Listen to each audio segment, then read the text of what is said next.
Having some conversations on matters business. Our first conversation this hour is with Patrick Minor, a digital literacy expert at Markup, and we shall be discussing youth and digitization. For this hour, my colleague on the sign language interpretation is Lensa Odingo, and my name is Betty Kiptum. Welcome to the show and welcome Patrick Minor, and thank you for joining us. Thank you for having me, Betty. Karibu sana. Let's just get started with the youth and digitization bit of it. Kenya's digital literacy is pretty high among the youth. Could you just give us some numbers of how that looks? Sure. I mean, digital literacy in Kenya is on the increase. Of course, it was predominantly driven by some of the deliberate efforts that were taken by government, for instance, from laying of the fiber optic to the transformation in certain processes such as cash transfers and payments, which saw the introduction of M-Pesa. And of course, even with the COVID pandemic, the effects have been to adapt to more digitalized modes of practice and operation. But that said, there still remains a huge digital divide in the country, and along the lines of either gender or depending on also where you live. In fact, I noticed the farther away you are from Nairobi, the farther away also you are from some of these skills and opportunities in technology. So yes, we have come a long way, but there's still a lot that we need to do. Right. So Patrick, as a digital literacy consultant, what exactly do you do? So, yes, I'm trained as a lawyer. However, currently I'm very focused on developing opportunities for youth in digital technologies. Specifically, I've been working with youth in agribusiness through FAO as well as UNIDO. And what we've been trying to do is develop training programs that can be able to impact youth in agribusiness with digital skills. So talk about, for instance, digital marketing, for example. A lot of youth want to see the opportunities that are available in online selling beyond their communities.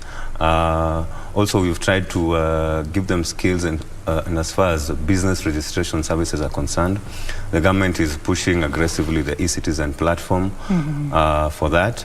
And also, we have been training them on agricultural technologies that will be able to bring out better farming practices that are also climate smart and environmentally friendly.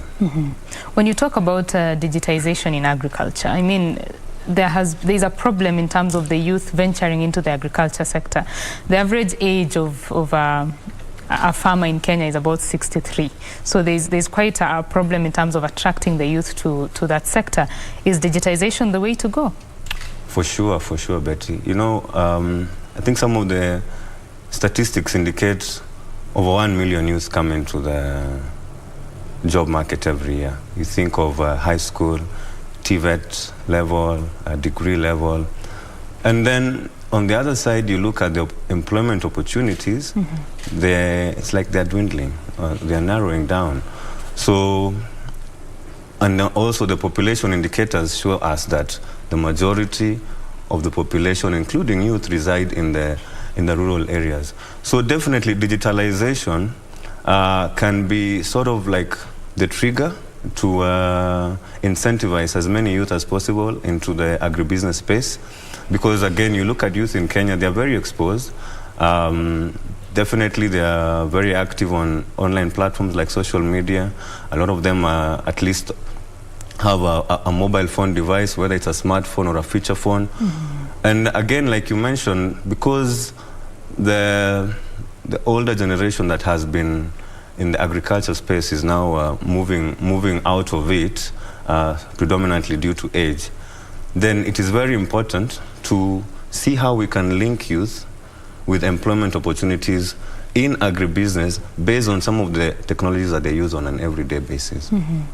Right. So when you talk about now using the digital or technology, so to say, in agriculture, I mean, market linkages are part of the problem in terms of agriculture, farmers accessing the markets. And give us examples of places where the youth can come into and help the agriculture sector grow. Yeah, I mean, like I said, you start with what they have, you know. They're already very active on social media. I'll give you an example of a youth we trained in from Kakamega. He's called Shava. He runs a chutney business. So he initially started off as a tomato farmer, and that didn't work. So he went through training, and he was able to acquire skills on value addition, how to convert that tomato into chutney, which is a form of paste. And in the process now, he's been able to leverage Instagram and Facebook, and he ships almost 100 cans every week from Kakamega to Nairobi. So that's one example where it's actually working for the youth. Another example would be, you think of YouTube, for instance, and all the educational programs that are on YouTube, even with regard to agribusiness. That's even an opportunity for youth to be able to acquire lessons, skills, practices, and opportunities online. I look at China, for instance, because China is the biggest e-commerce market for agro products.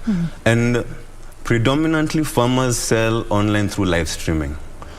And of course, China is ahead in terms of network connectivity. But again, if we were to benchmark with what has been working in other countries, those are some of the opportunities that we should start moving towards.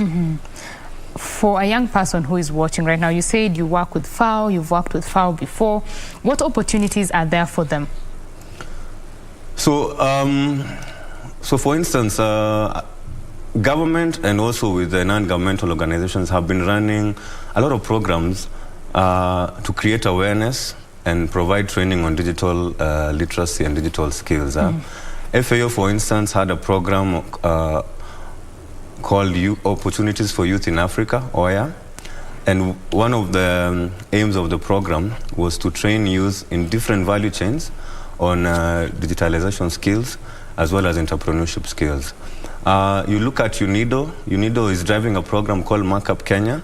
Markup Kenya is also trying to see how it can link youth in agribusiness to export market in Europe. So these opportunities and programs are actually there. But yes, I agree, there's still a lot that needs to be done. With counties being at the center of agriculture, there is need for the youth in agribusiness to see how they can access these programs through youth officers in the counties, through agricultural extension officers as well. And it's also important for them to set themselves up as a group.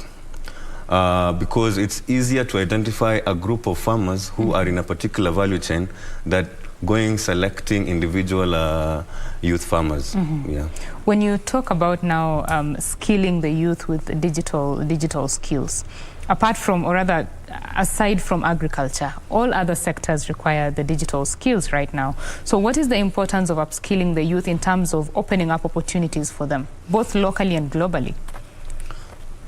Again, on the issue of employment, I mean, it's a serious issue, because if you have 1 million youth coming into the market every year, you look at even some of the biggest employers in Kenya. I heard the CEO of Equity Bank, James Mwangi, say one time that Equity has employed 10,000 staff in all the countries they have. So, I mean, we have now to start rethinking where these employment opportunities will come from. And one of those low-hanging fruits is digital technology, you know.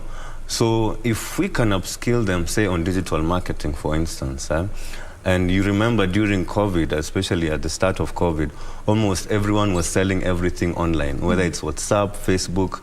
And so how to refine those kind of skills and to make their effort more deliberate in the outcome. So for instance, you can be able to train youth in digital marketing, and they'll be able to realize this amount of sales or increase in revenue from their businesses. Another way also is also in creation of content, which also goes hand in hand with digital marketing.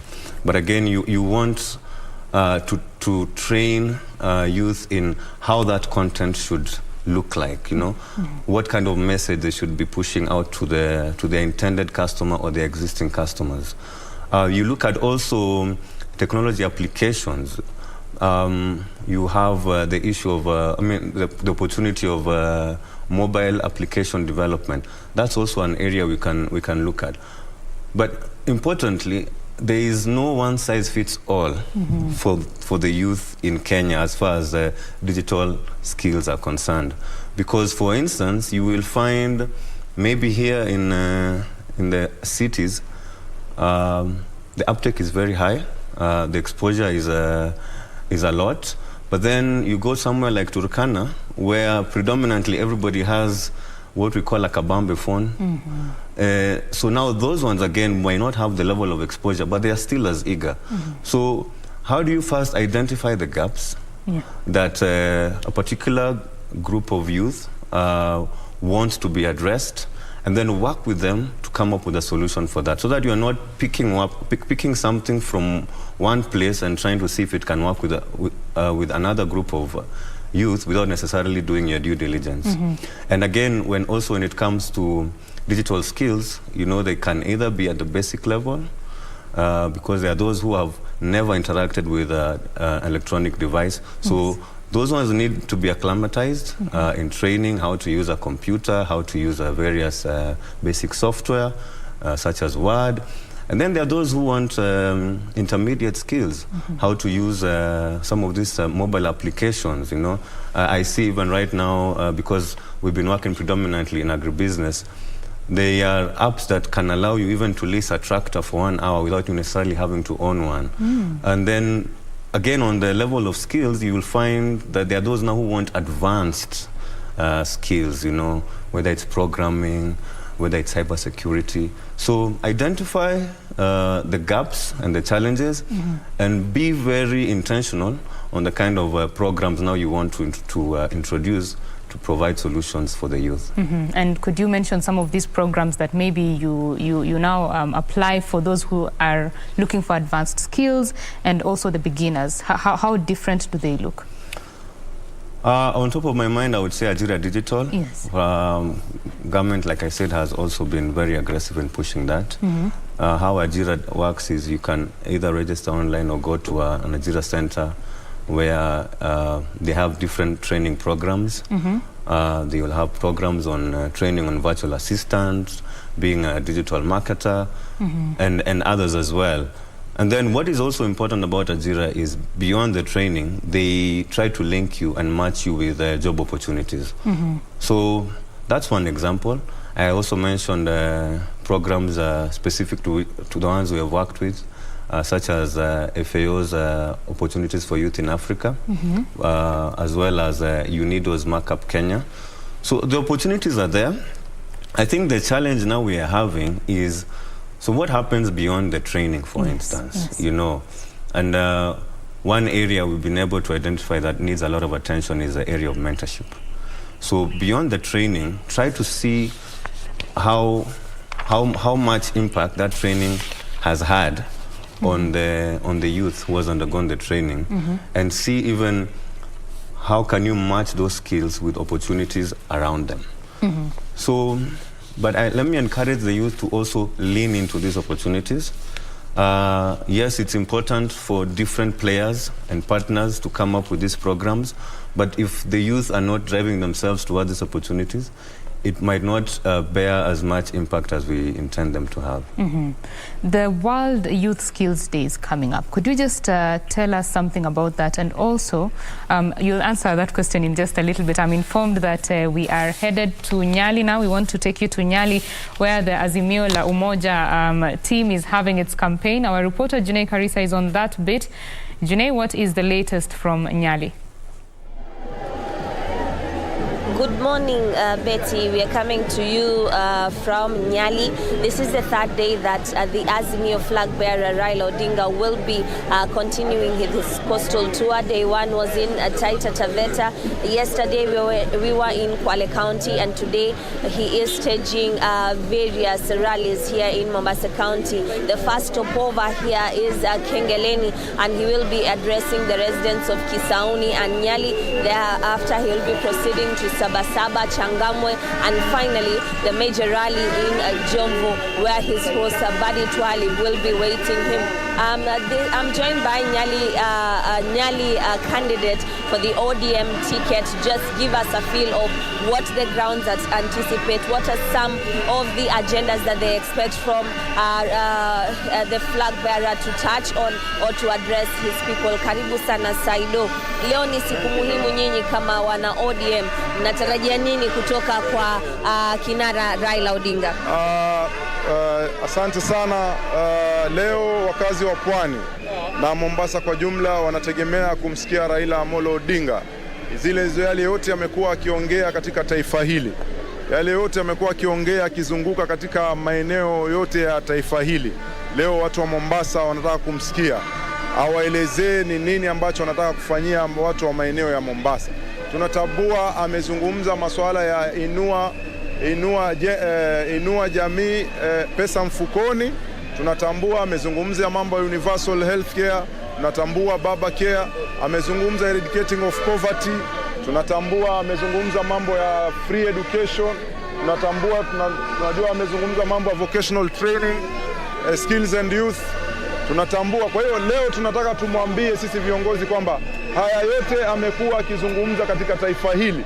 Basi tunataka sisi watu wa Mombasa, tunataka hiyo inua jamii, pesa mfukoni, tunataka kuiona huku mashinani. Tunataka kuona hiyo eradication of poverty, tunataka kuiona huku chini mashinani. Tunataka kuona hiyo 6,000 ya wazee wetu, tunataka kuiona huku chini mashinani. Universal health care, tunataka tuione ifanye kazi huku chini, hiyo baba care huku chini mashinani.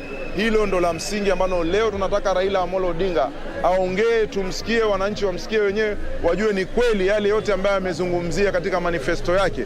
Basi watu wa chini wanataka kumsikia ili wajue kwamba ni kweli amekubali kuchukua hicho kiapo kwamba atatimiza hayo hapa Pwani.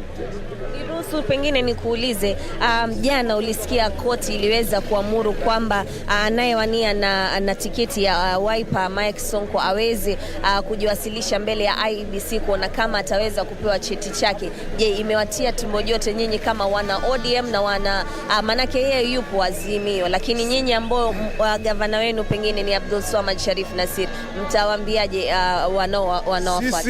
Sisi Mike Sonko si agenda yetu. Sisi agenda yetu ni kwamba tupeane basari kwa miaka 4 katika serikali ya county government. Agenda yetu ni kuhakikisha kwamba watu wetu wamepatiwa grant huku chini. Agenda yetu ni kuleta ugatuzi huku chini mashinani ufanye kazi, watu wapate pesa ili tulete hazanati huku chini mashinani.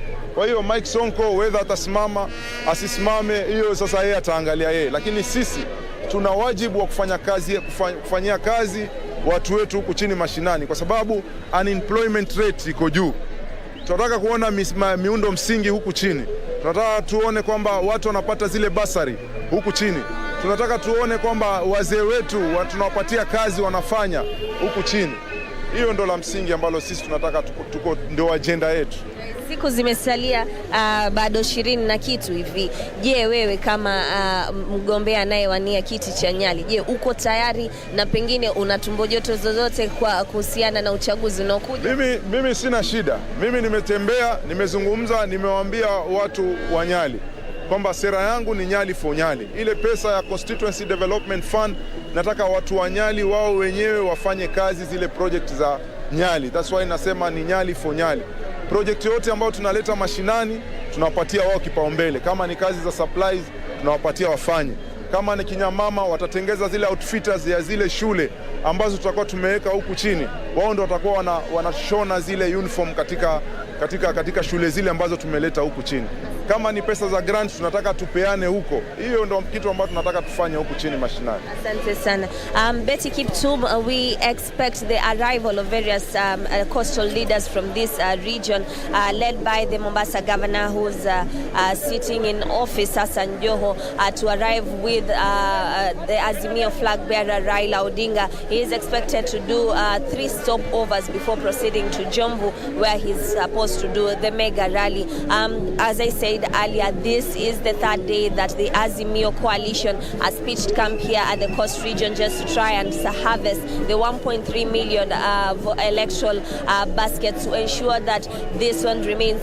According to the opinion polls that were done yesterday, this region, the Azimio coalition enjoys a 49% popularity. So they are riding on that to ensure that come August 9th, they are able to win the hearts of the people of Mombasa. So we're waiting for the Azimio flag bearer, who will be accompanied by Mombasa Governor Hassan Ali Joho, the ODM gubernatorial candidate Abdul Samad Sharif Nasir, amongst many other leaders who are vying on the Azimio ticket, as we bring you this live proceeding from Nyali, Jomvu, and Jomvu later in the day. So I hand it back to you, Betty Kiptum, in studio.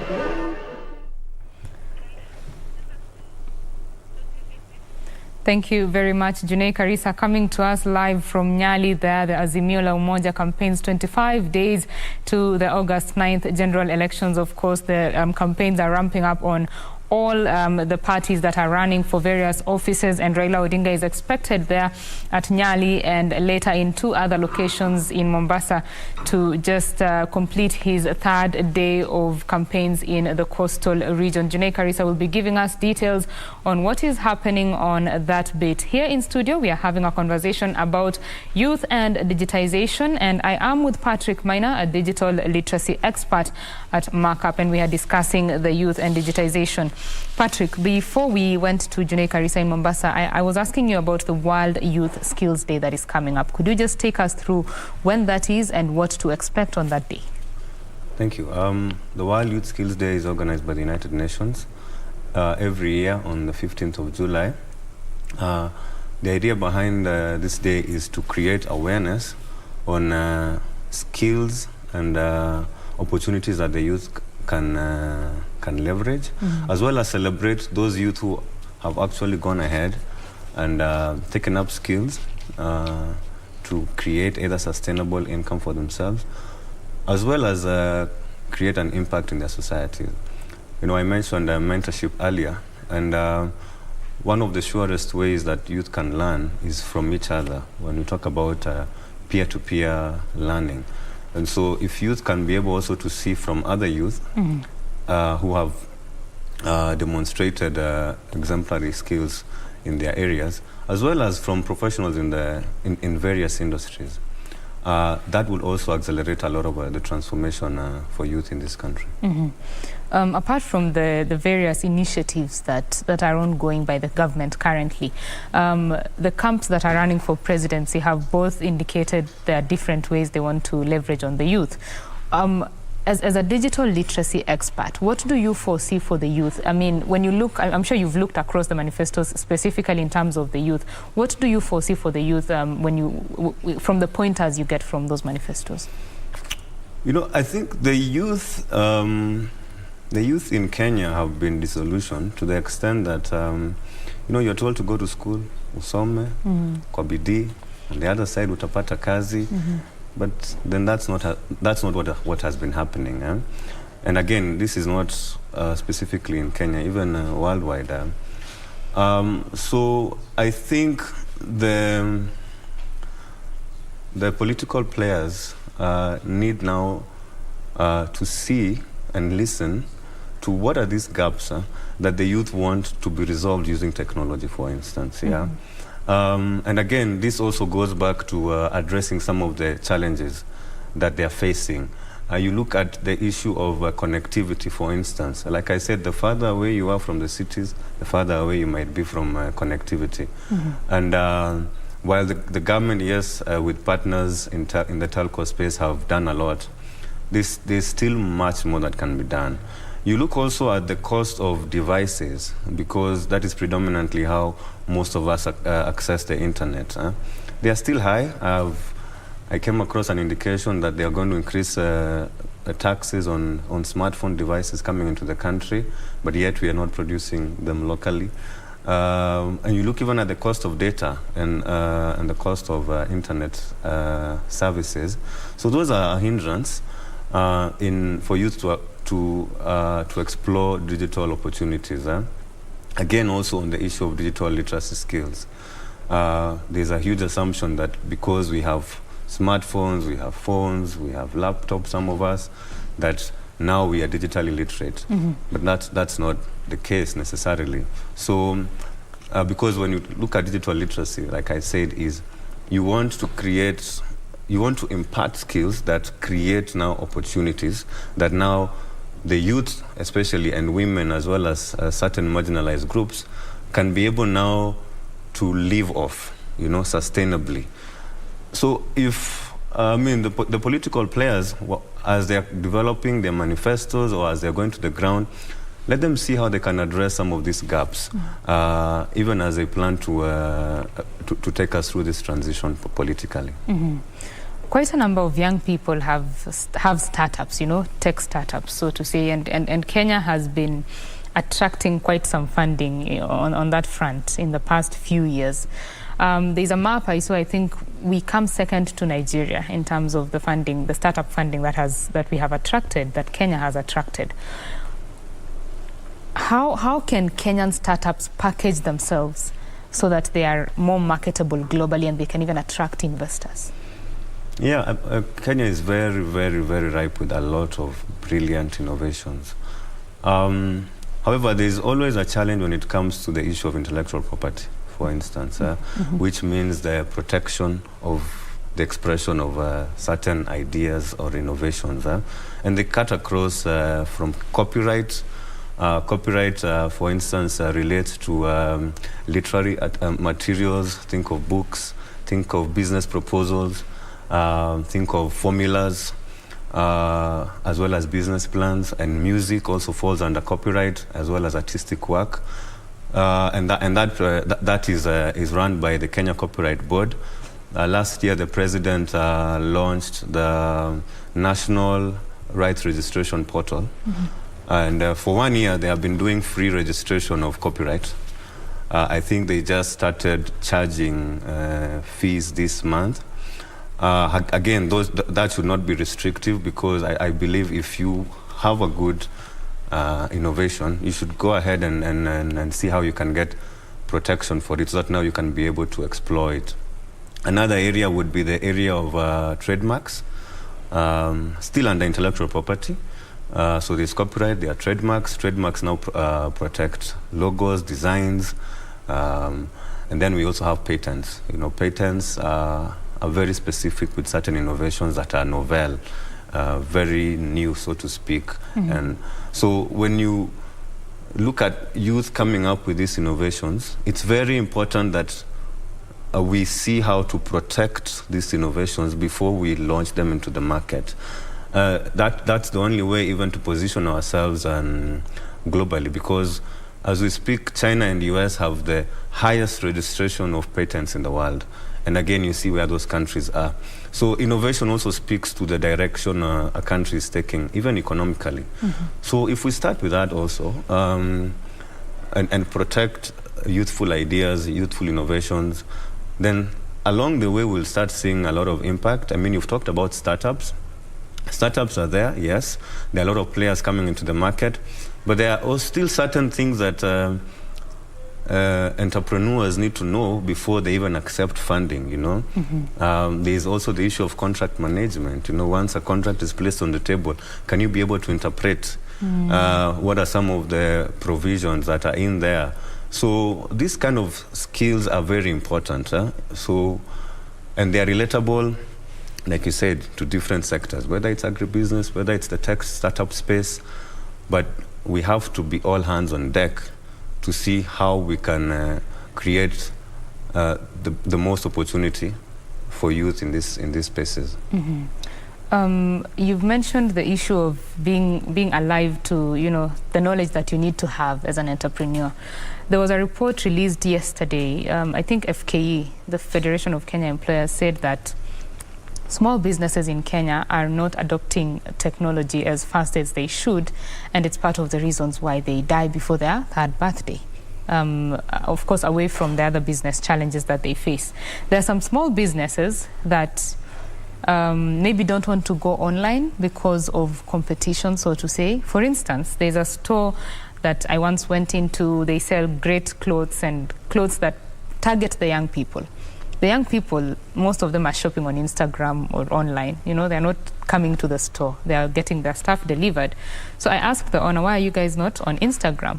They said, the owner, no, I asked the people who are selling. They said the owner just doesn't want to be online because they don't want competition.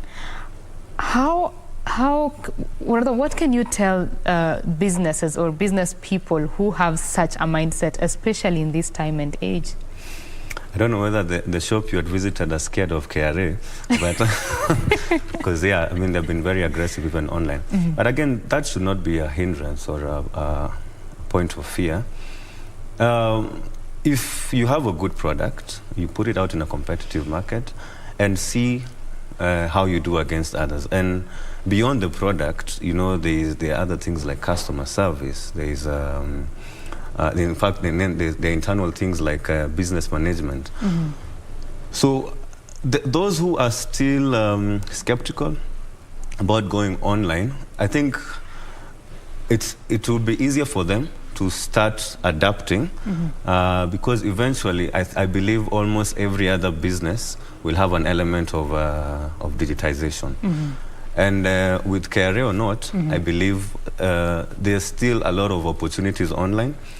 But again, also, to be fair, there are those business entrepreneurs who are not aware of some of these tools that they can use, or some of these tools are also beyond their reach. Mm-hmm. Like I said, when you go further away from the cities, you will notice that there are people who actually make deliberate decisions whether today they will buy food or they'll have to buy data. Mm-hmm. So in such a case, then the internet connectivity might not be as much a priority for them as, say, having normal receipt books that they can use. So it's just a matter of time before a lot of businesses all pivot into the digital space. Mm-hmm. But the sooner we're able to accept and adapt, the easier it will be for a lot of us. Mm-hmm. So people need to adapt as soon as possible. Absolutely. Well, we are having a conversation with Patrick Minor on youth and digitization. And if you are running a small business or a business for that matter and you're not online, statistics say that you might be obsolete in a few years, if not months. Well, this conversation continues just after this quick break. We shall be back with this conversation and much more. Do stay with BizCheck.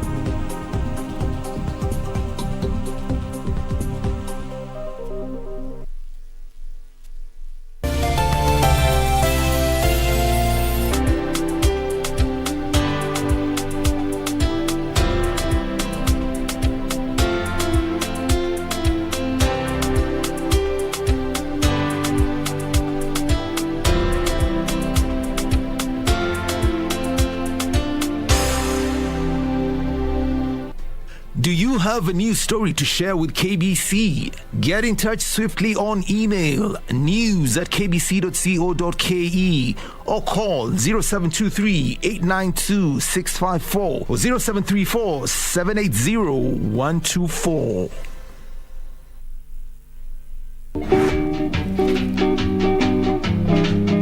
Umefanya course gani?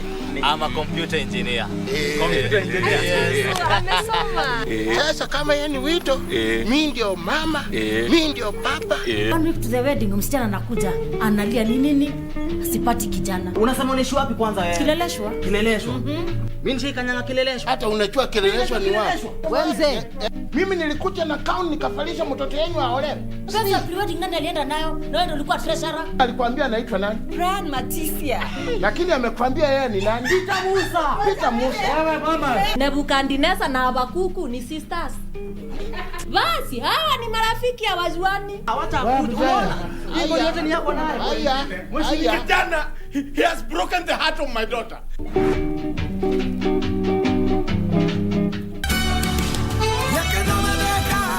Does that mean that somebody tried to kill my daughter, but it was my son-in-law who died instead? That's correct, sir. Wouldn't want her to go through this. She doesn't deserve to be a widow, left with 2 kids. Oh, yes, yes.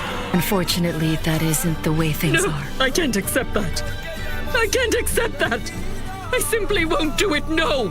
What do you want? I want to tell you that I know you were behind the physical assault on me. I don't want to separate from you. Please, come back home to me. I love you, Karen. I really need you.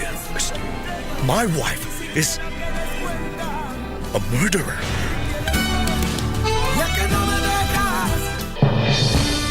We shall legalize weed. Professor George Luchiri Wajakoya of the Roots Party. Semeni Babakea.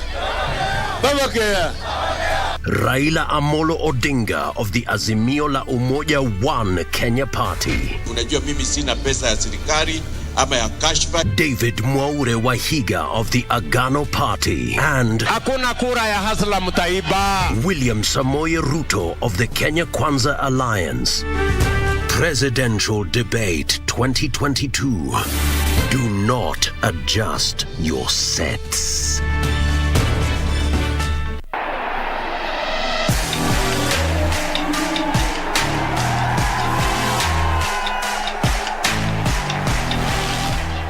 I'm Janet Chepkoskei, former 800 meters world champion. I want to tell my fellow Kenyans to watch World Championship Commonwealth at KBC channel.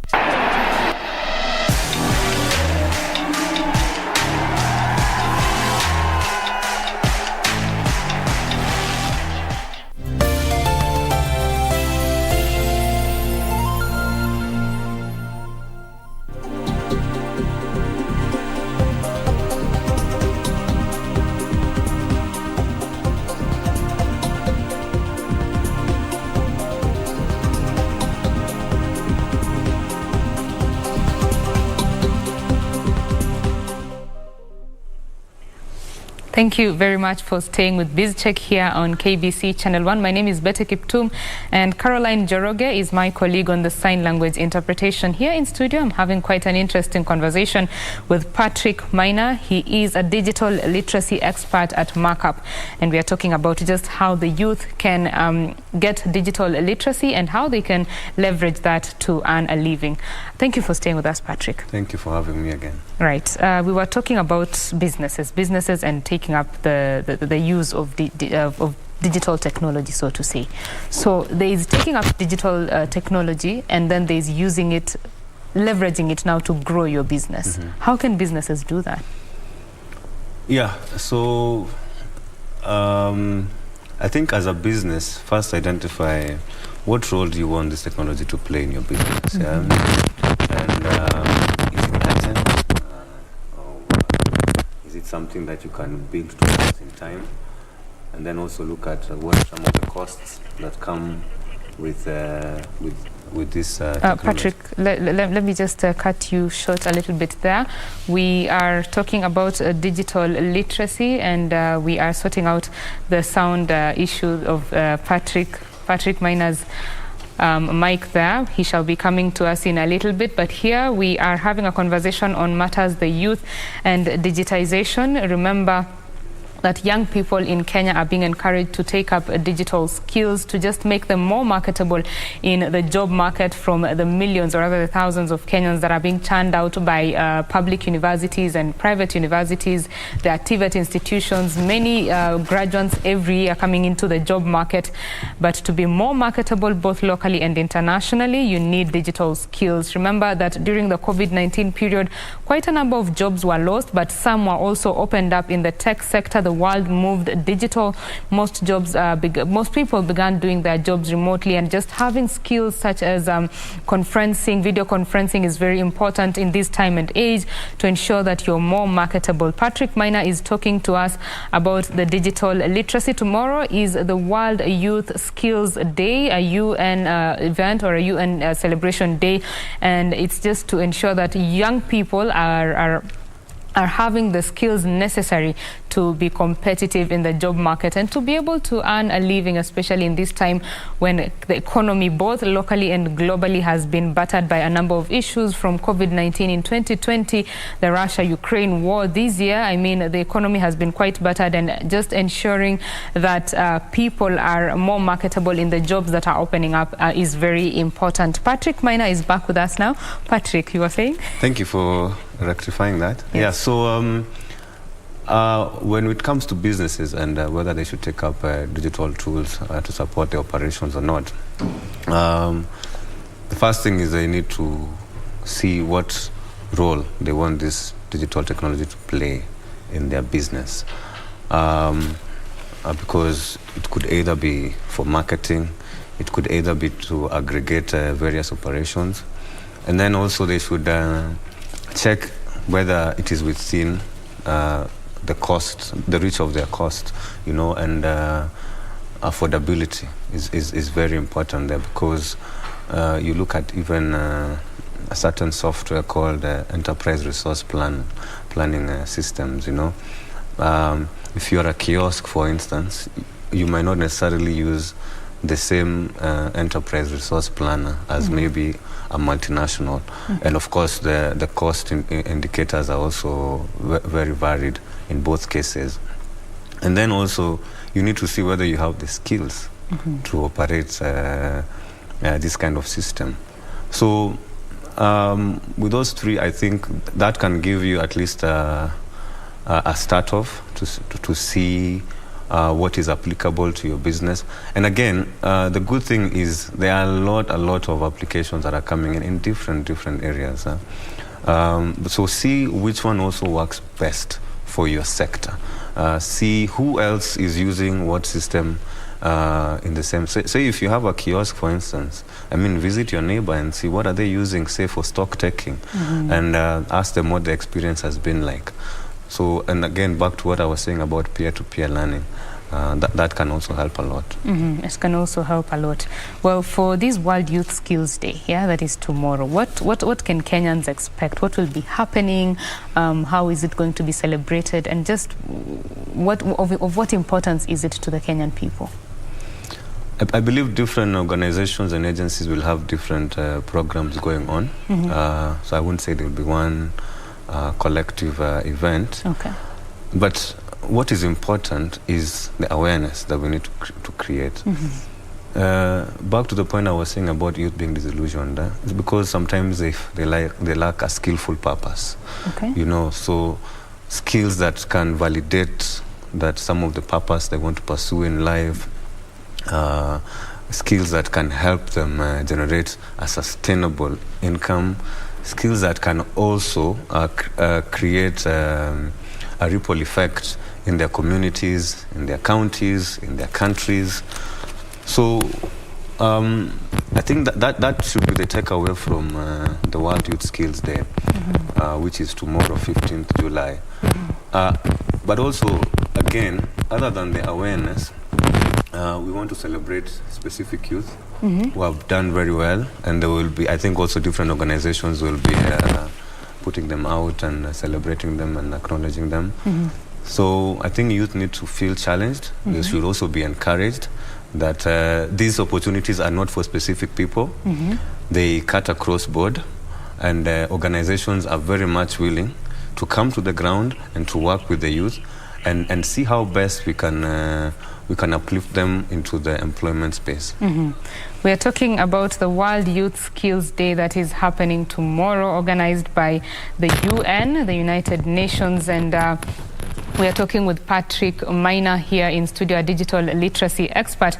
We have talked about quite a lot, including why it's important for the young people to be upskilled in this day and age, why it is important for businesses to also take up digital technology and make sure that they're leveraging it the right way. Remember, he has just said that different businesses have different technology needs, and to make sure that your business is using technology right, you need to map out what need you have for that technology, and also to ensure that you have the digital skills to just use that technology. And if you don't have it, you can also get someone who has those skills to make sure that your business is leveraging on technology and probably getting the market that you have not been having for a while, just being away from the digital space. There are quite a number of solutions for different businesses, and you might want to just look that up online and look at what works for you. As a young person, remember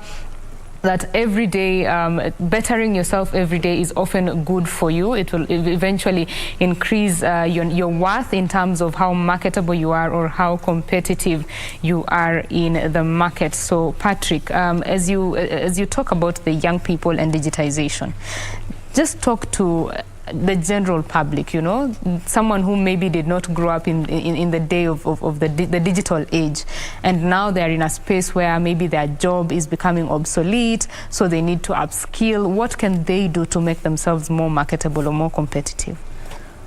Yeah, probably where they can start is going and see, you've talked about upskilling. So yes, you either have a job or you're transitioning out of a job. It's a very competitive market out here, especially even when it comes to the issue of technology, IT, digitalization. You know, there are very, very many verticals along that, you know. I talked about those who might want to go into programming, those who might want to go into digital marketing. So go online and first see what opportunities are there, you know. And there are a lot of training programs that some are giving free training, some are giving training at a subsidized fee. Some of those trainings are also costly. So again, these skills are available for everyone. Just identify what works for you. You know, say if you are an accountant, for instance, there are fears that along the way that a lot of the work that accountants are doing will be done by systems. You know, if you're a HR practitioner, I mean, I've seen certain companies in the US don't even have a HR officer.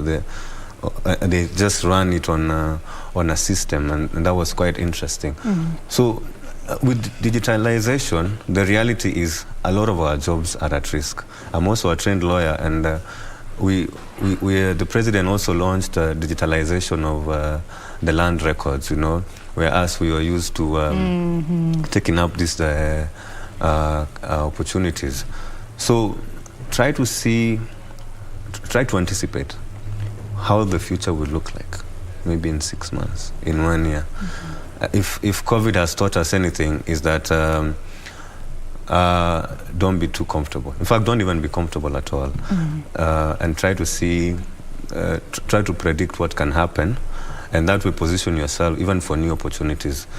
2 years ago, we were not talking much about online learning, but right now that seems to be the trend. You know, webinars were a foreign term, but you talk to people right now, they're like, I'm going into a webinar. I've just come from a webinar, you know. And again, even for those who might not necessarily have advanced electronic devices, you know, like say for instance the feature phones, the kabambes, you know, they actually programs that disseminate also information through that.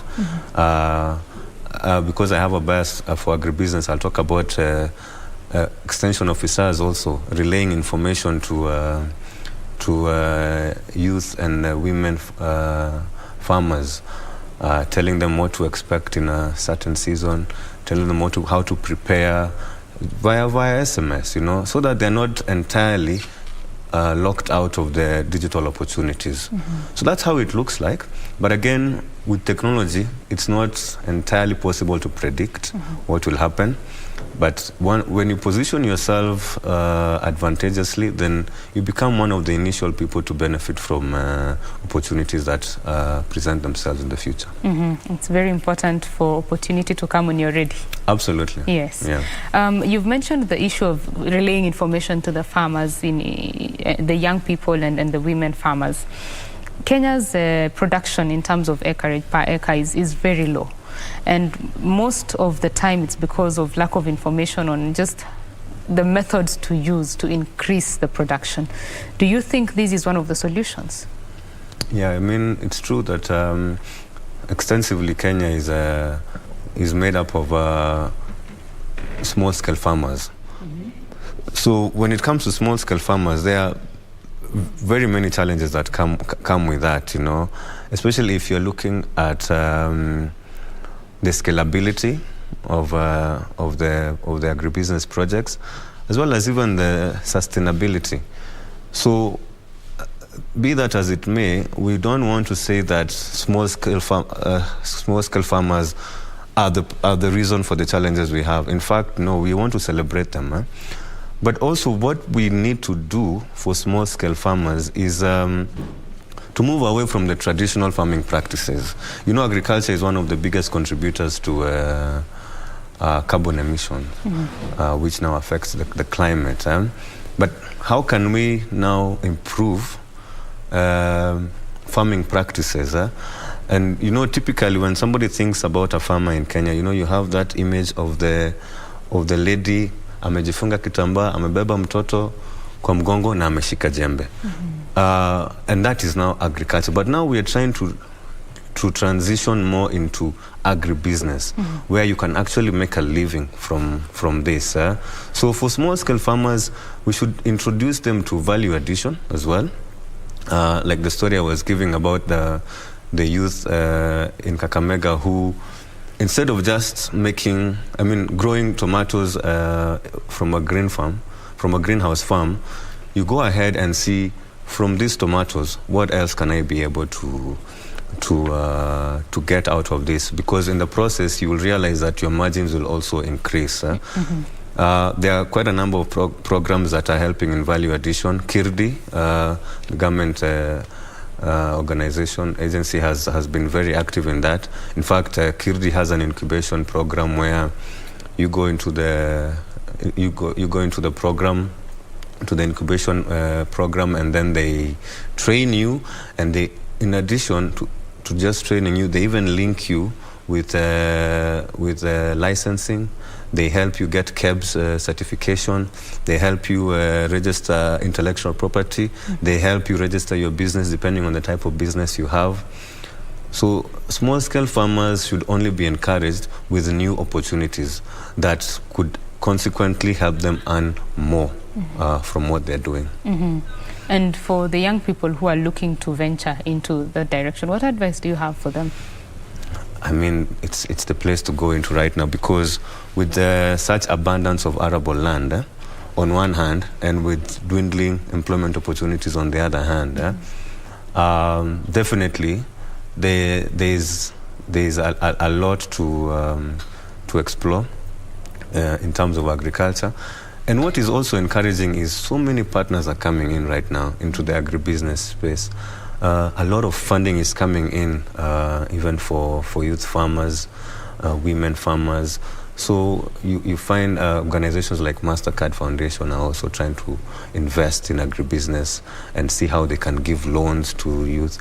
We have worked with a few cohorts of youth with Equity Group Foundation. Equity Group Foundation is very intentional on giving financial literacy skills, and then later on, after those skills, you're able to assess whether you are ready for funding or not. So the youth should actually see this as the opportune time to start going into agriculture. Again, like with every other opportunity, do your due diligence, do your research. Say if you are in a county like Siaya, identify what are the existing value chains there. I know Siaya is very big on mangoes, for instance. And then with mangoes, then what else can you can you come up with? I know one of the programs FAO has done in Siaya is value addition of mangoes, where youth have been connected with an aggregator who collects the mangoes, he dries them, processes them, and then packages them into almost snacks, almost like crisps, you know, and also exports them. So the youth in such scenario are not just growing mangoes; they are almost participating along that process up to production. So yes, the opportunity is now, but be diligent in how also you're coming into this sector. For most young people, they always say the government needs to do this for us, you know. What is the role of young people in using the knowledge and especially the tech knowledge that they have in solving the problems we have in Kenya? And especially in terms of understanding how the market works and just bringing in solutions to those problems? I think the youth need to lean into these opportunities. Because the government can only do so much. Even if you look at even how many people are employed in government, the numbers are not as big as we might want to imagine. In fact, the private sector employs multiple times over more than the government. But the youth need to be very, very proactive. I know sometimes there is a disconnect in communicating what is being done from the policy level all the way to the ground. But again, a lot is being done. And the youth also should approach their counties, because counties have a lot of programs that they are running on behalf of the youth. They also have a lot of funding they are receiving, either through Treasury or through external partners. So the youth need to push themselves and see how they can leverage whatever is out there. We'll continue doing our part in creating more awareness, in onboarding more people, but we need to meet halfway also with the youth. Yeah, they also need to come forward, and then even as we try to disseminate as much information as we can to the ground. Right. Let's take you to Safari Park now, where the government is meeting development partners, and Interior CS Fred Matiang'i is speaking right now. Let's just listen into that. As government to ensure continuity and stability of our economy and our country as we move along even during this transition. We have shared with them the plans that the government has put in place, the workings of the government, and how we are preparing to support the IEBC to conduct the general elections. You've heard them express themselves. They are satisfied and happy with the discussions we've had. And on our part, we want to say how grateful we are as a government for the productive and very strong relations that we've had with our development partners. This framework of coordination and regular interaction with our development partner group has been one of the features of President Kenyatta's administration, maintaining an open, transparent, accountable engagement with our development partners. And we go to the table jointly with our colleagues from the private sector, because the Kenya Private Sector Alliance sits with us here. We have our own meetings with the Kenya Private Sector Alliance, which usually culminate in the presidential roundtable. And then jointly with the private sector, we meet with our development partners to discuss the development of our country and how we are planning to ensure that there is an effective, very successful transition, and that our country continues and remains stable as we go forward. So I am very grateful on behalf of my colleagues and on behalf of government for the solid relations that we have maintained with our partners, all of them. The head of the UN office in Nairobi has been with us this morning, the World Bank, and all our big development partners. We've had a very productive discussion. I will conclude my remarks by reiterating what we have said before. We are ready, prepared, and totally committed to supporting the IEBC to conduct the next general elections. We will do everything it will take and everything under the law to ensure that we fulfill our constitutional mandate and our obligations under the law, namely to ensure a peaceful, a stable country, a peaceful and effective transition. Our democracy has come of age. The people of Kenya want a peaceful election. They desire a peaceful transition of power, and they desire continuity so that we can have a stable country and a stable economy. We are facing development challenges which have nothing to do with necessarily us. Some of them are as a result of global events happening away from us. The conflict in Europe has occasioned pressures on economies across the world. Inflation rates have gone up in Europe, in the US, and all over. We are doing our best to ensure that we tame inflation so that we can tame the cost of living in the country. We know it's a challenge we are confronting. We are grateful that our partners understand and they are willing to work with us because they too are facing similar challenges in their respective countries. And so we have shared ideas on how best we could mediate these challenges so that we can alleviate the suffering of our people and so that our country can move forward peacefully. So we are grateful and we want to thank our partners. I thank my colleagues from government who have been here, colleagues from the Office of the President's Delivery Unit, and the others who have been working on this, my colleague Ruth Kagia, and the team, my brother, PS Treasury and his team, for all the work that has happened here, and of course my cabinet colleagues who made it this morning. Thank you so much, ladies and gentlemen. Thank you.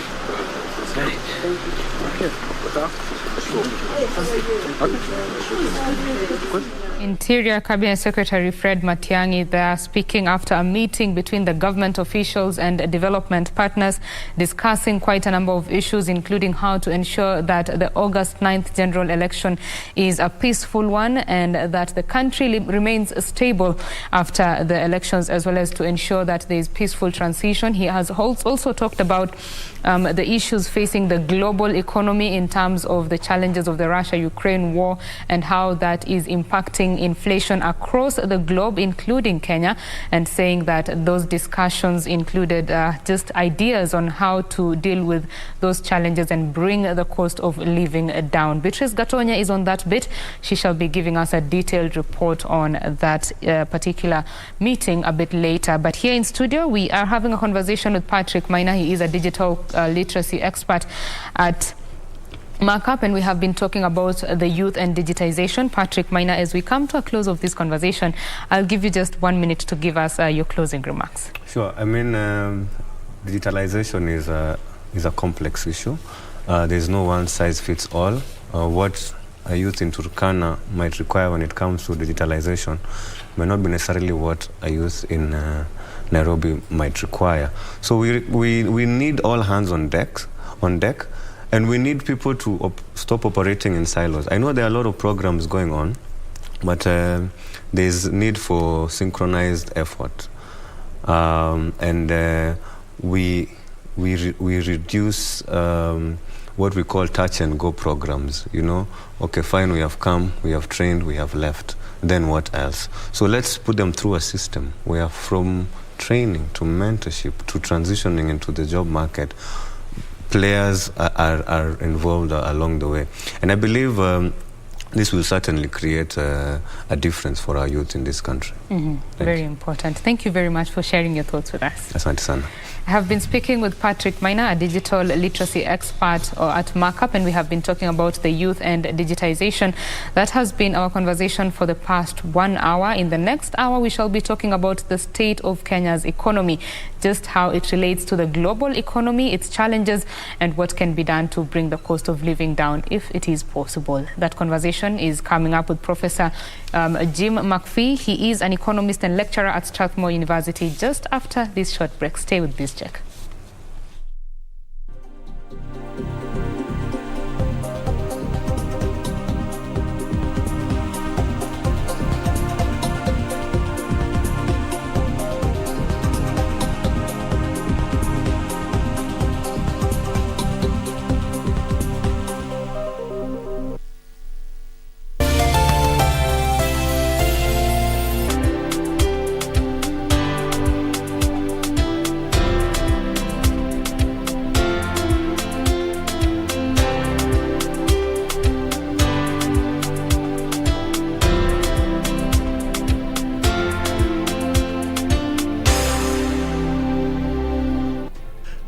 have a news story to share with KBC? Get in touch swiftly on email news@kbc.co.ke or call 0723-892-654 or 0734-780-124.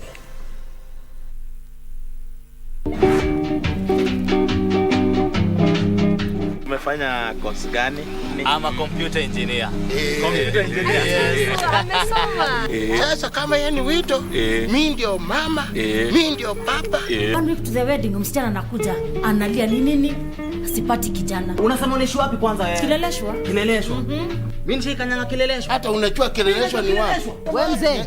Mimi nilikuja na account nikafalisha mtoto yenu aolewe. Sasa pre-wedding nani alienda nayo? Na wewe ndio ulikuwa treasurer. Alikwambia anaitwa nani? Brian Matisia.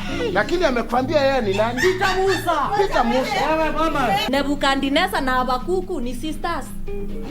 Basi hawa ni marafiki hawajuani. Hawatakuona. Mambo yote ni yako naye. Haya. Kijana, he has broken the heart of my daughter.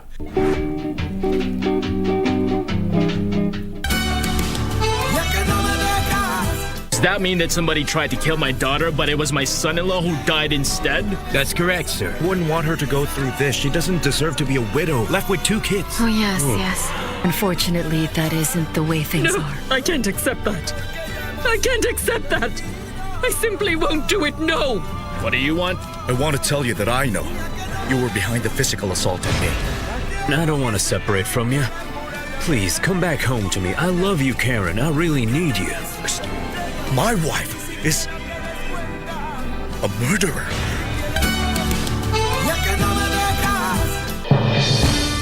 We shall legalize weed. Professor George Luchiri Wajakoya of the Roots Party. Semeni baba kea.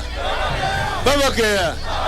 Raila Amolo Odinga of the Azimio la Umoja One Kenya Party. Unajua mimi sina pesa ya serikali ama ya kashfa. David Mwaure Wahiga of the Agano Party. And hakuna kura ya hasla mtaiba. William Samoei Ruto of the Kenya Kwanza Alliance.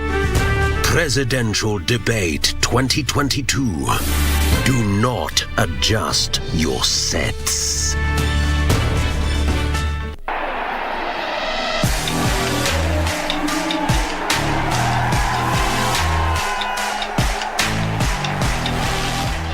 I'm Janet Chepkoskei, former 800 meters world champion. I want to tell my fellow Kenyans to watch World Championship Commonwealth at KBC channel.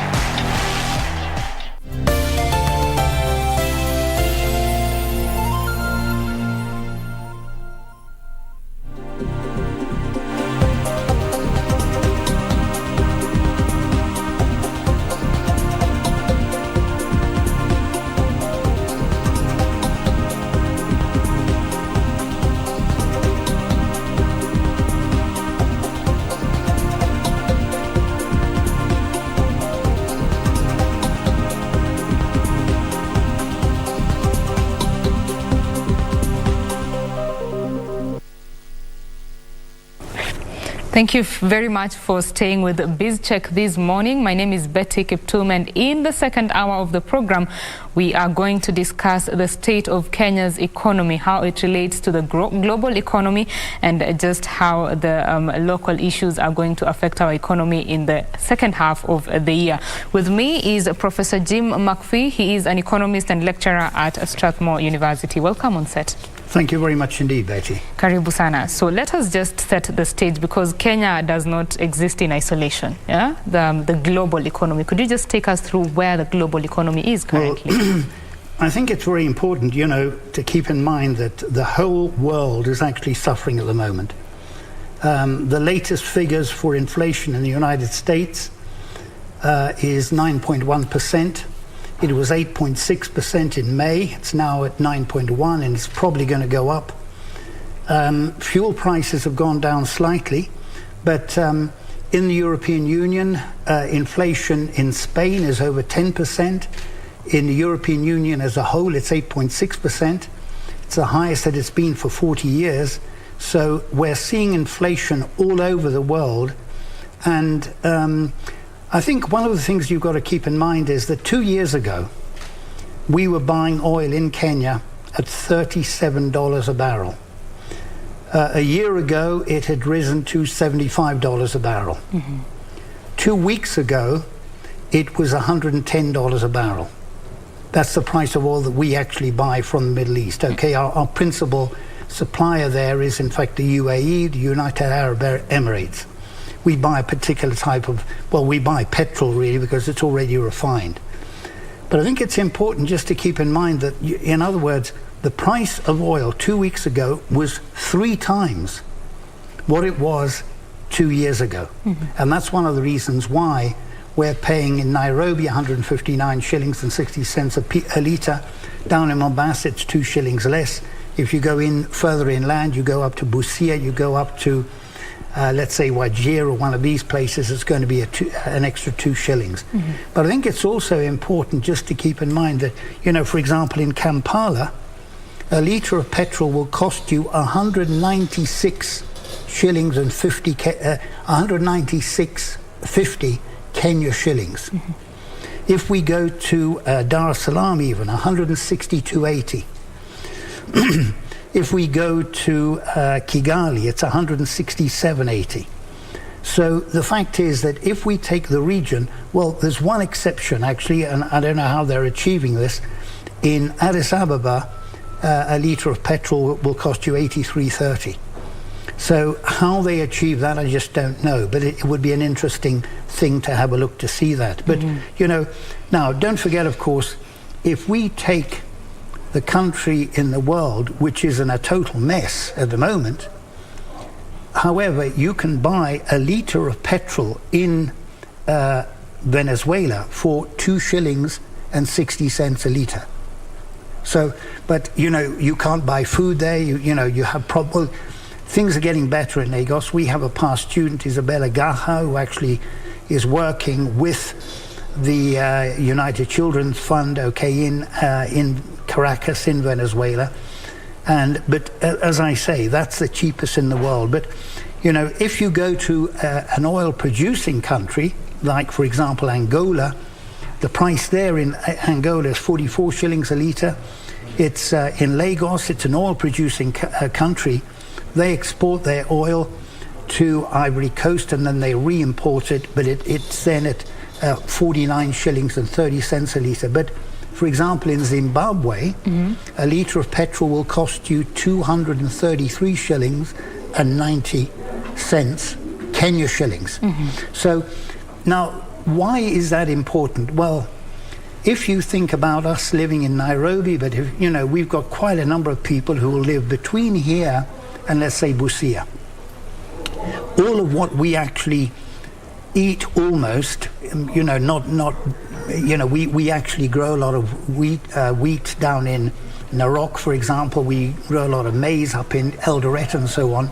But the fact is, all of this stuff has got to be imported, but a lot of the stuff that we actually consume here in Kenya. The result is that with that one item, you know, the biggest single item of our import bill, you know, we obviously import things from the rest of the world. The largest single item is in fact fuel. That is petrol, diesel and paraffin. So you see, with that tripling of the price in the last 2 years, it makes everything else more expensive here in Kenya. Yes. So that's one of the main reasons why. Now there is another factor actually, and you see, because you see the Biden administration in the United States, during the COVID period, they decided, well, we want to become popular with the people, so what we'll do is we'll give every family $1,000. Now the problem with that is that people then go out and spend that. That adds to the US deficit. They have a huge deficit. When you compare it to ours, it's, you know, it's monumental. But the fact is that, you know, now, the Federal Reserve, the central bank in the United States, realizes that there's too much money in the economy. So what they're doing is they're making money more expensive. That reduces people's borrowing. So what they've done in the month of June, they raised the interest rate by the technical phrase is 75 business points. Now, what they mean by that, okay, is that interest rates went from 1% to 1.75%, almost a doubling of interest rates in the United States. Now, the view in the Western world is that the United States is going to not suffer quite so much from the war between Russia and Ukraine as Europe is going to suffer. So people are in fact saying, okay, we'll get our money out of Europe into the United States. Also, the European Central Bank has not raised interest rates. It will probably do so, but it's not going to be this month. They may do it next month. And it'll be the first time in 11 years that they're actually raising interest rates. But anyway, the position at the moment, you see, is everyone is thinking, okay, get our money back to the US because we're going to make a bigger return there. Now, what's the result? Well, the result is that the Kenya shilling has actually dropped in the last year by something. It was a very much smaller number, but it's now 10.3%. So this means that if, for example, I'm going to import something from the United States, just in terms of the exchange rate, I have to now pay 10% more than I had to pay a year ago. And we could say, well, you know, this is mismanagement on the part of the government, etc., etc. I think it's very important always to look at other countries. You were talking about the global economy. Yes. If you consider the euro against the dollar, in the last year, it's dropped by 13%. Our currency's dropped by 10.3%. So, in fact, we're doing now, better than for the example, euro. If I'm actually, let's suppose that I'm actually exporting flowers and I'm getting paid in the European Union in euros, I'm actually earning less now in terms of Kenya shillings than I used to. Why? Because the euro has dropped more than the Kenya shilling. And 13% is the number for the European Union. For the UK, where we export a lot of vegetables and fruit, and also of course, you know, avocados, etc. There, the pound sterling has dropped by 13.4% as opposed to our 10.3%. Okay. So things are costing more. The oil that we're buying is not only costing, well, as I say, this morning, oil is trading at $100.3 per barrel. I checked the price, just, you know, I've got a website where I check this on a daily basis. Okay. So $100.3 to the barrel. It's down from 2 weeks ago. But you've got to remember that the petrol we're actually using in our cars at the moment, we probably bought it, let's say, at least a month ago. Yeah, exactly. Yeah. You know, at least a month ago and probably more, as you say. Right. So these are all the factors that we have to keep in mind. We have to keep that in mind. And now let's talk about the impact of the fuel prices to the Kenyan economy. As you've said, we have a subsidy going on. That is why we are doing much better than the rest of the countries in the region, save for Ethiopia, as you've said. But when the fuel comes in, the production cost goes up. And then there's the issue of the transport costs will go up, production costs will go up. There's the issue of the Russia-Ukraine war and the imports of wheat. So now wheat prices or wheat products have more than doubled. So the life for the Kenyan, the common mwananchi is very difficult right now. Just set the stage now for the local scene. How is that doing and what can be done in the near future? Yeah, well, don't forget, as you rightly mentioned, I think, you know, you've got to keep in mind that the fuel price, the moment that goes up, it's going to push up the price of everything. Yes. But now, you see, it's difficult to get the very latest numbers, okay, but certainly one of the problems when Russia invaded Ukraine, the Western powers decided that, well, we're going to exclude them from SWIFT. So that means that if, for example, you know, our exports of avocado, if you sell them in Russia, what happens is you get $14 a kilo. They're very, very keen on the Fuerte type of avocado. Yes. If you sell that same kilo to the Middle East, because our exports to Russia in terms of avocado have gone down 90%. So the position here, okay, is that when you're selling it to the Middle East, you're getting $7 a barrel. Sorry, $7 a kilo. So the position here, first of all, is a lot of our avocado farmers are earning less. Okay, we should in fact be buying more avocados in Kenya, and eating more and eating a healthier diet. But you know, avocados is a rich man's food, really. Okay, so now what about wheat? You see, if you look at the latest statistics, okay, you've got to remember that the largest exporter of wheat in the world is in fact Russia. Number 1 exporter. Number 4 exporter is Ukraine. Now, we have a problem because the southern ports in Ukraine are all closed because of the war. And the other thing, of course, is we can't any longer import wheat from Russia. The latest statistic I have is that we imported almost 30% of the wheat that we import from Russia. Now, there's a problem there also. Why? Because we also import, let's just see, our consumption of wheat every year in Kenya is about 950,000 tons. We produce 350,000 tons ourselves. But the problem is that wheat is not very suitable to bake bread. So we, in fact, export some of that wheat to our neighboring countries, and we're buying approximately 600,000 tons. Our number 1 import, we got the majority from Russia in the latest numbers, okay? Only 1.63% from Ukraine. Argentina, we got 29%. Now, there's a problem with Argentina and Canada. They had a drought last year. And again, the wheat that we're actually importing at the moment was not grown yesterday. It was grown a year ago. And the production, both in Canada and also in Argentina, is down. So that means that wheat is going to be more expensive. So this is now pushing up prices. Now, you know, it's amazing that the sugar companies in Kenya are actually doing really well this year. Their production is 50% above what it was a year ago. So it means that, you know, I try to eat a healthy diet, so I never drink I never put any sugar in my tea or anything at all. I want to get a figure like yours, you see. So in this particular case, the situation is that, you know, sugar, well, we still import some of it. But, you know, sugar prices should remain fairly low. And that's one of the things that, let's say, a lot of the Wananchi are affected by that because they take a lot of sugar. But you see also, we've had bad rains for 3 years now.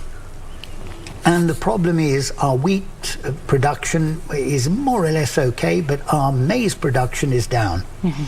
And let's face it, our staple food in Kenya, I was thinking this morning, I've got an innovation about food in Kenya. I'm not going to tell you here on national TV because otherwise people steal the idea from me. But I'm actually going to start making bread from a different commodity, and I'll see if it's going to be successful. Tell us how that goes. No. I'll tell you. After the event, I'll tell you how it goes. Yes. But you see, so this means that, for example, we actually, a couple of years ago, we imported an incredible amount of maize from Uganda. But their production, again, last year was not so good, so we actually were exporting maize from up in Eldoret and so on to Uganda. So it means, you see, that the Wananchi are going to be affected. You know, let's face it, you know, the main cost for them is very often rent, but, you know, food. Food is the big cost for the really poor people. And the problem about that is that all of that food is going to cost more because of the factors that I've been speaking about. So, you know, another thing that happens actually is that corn oil, it's interesting to note that, you know, Indonesia actually exported 200,000 tons of corn oil right at the beginning of June. Again, that is going to take time to get into Kenya, but I know that some of the people in Nairobi especially have been really affected by that. I know a lady, she's not well off. She actually fries with that corn oil. It used to cost 1,300 shillings. It's now 3,300 shillings. But as I say, the price has now gone down quite substantially because Indonesia had a ban on the export of palm oil. And you see, the other thing, of course, is that, you know, we talk about green energy. And one of the problems about green energy is that, you know, number one, the wind in Europe has not, in fact, been as good as they thought it would be. So that means that they have to actually depend more on Russian gas. But the Russian gas is not coming through because one of the machines that actually pushes this through is in Canada. The Canadian people say, well, we've got an embargo, we can't actually give this to the Russians. But Germany is now trying to get the Canadians to give this machine back to after it's been repaired, back to the Russians, so that they can continue to export on Nord Stream 1. That's a pipeline that goes under the Baltic Sea. It actually is right beside the new pipeline, but the new pipeline is not being used because of American sanctions, etc., etc., etc. So now, what is the result of all of this? The result is that, for example, if you're producing cement in Kenya, the cost is going up. Why? Because some of the coal-powered power plants in Europe, which were put, they were closed down, they're now actually reopened and working. And where are they getting their coal from? From South Africa. There you can get coal very, very cheaply. So South Africa is, in jubilation because of this. But we obviously, when we're producing cement in Kenya, if we're firing our power using coal, we're going to be paying more. So the price of cement is going to go up as well. Yes. So I think it's, what you mentioned right at the beginning is so important, that we don't just simply look at the price of things and say, well, what's the government doing? What can the government do? Because I think, we have to keep in mind that the main taxpayers in Kenya, in Germany, you have a population of 80 million people. 41 million people are paying income tax at high rates there. In Kenya, we have a population of 50 million people. And the number of people who pay income tax here is 2.5 million.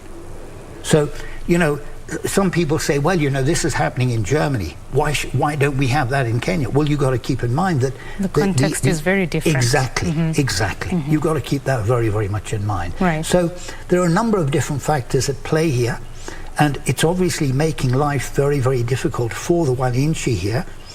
There was a demonstration in Jinja yesterday. 25 people were arrested, and it's simply because of the cost of living, etc., etc.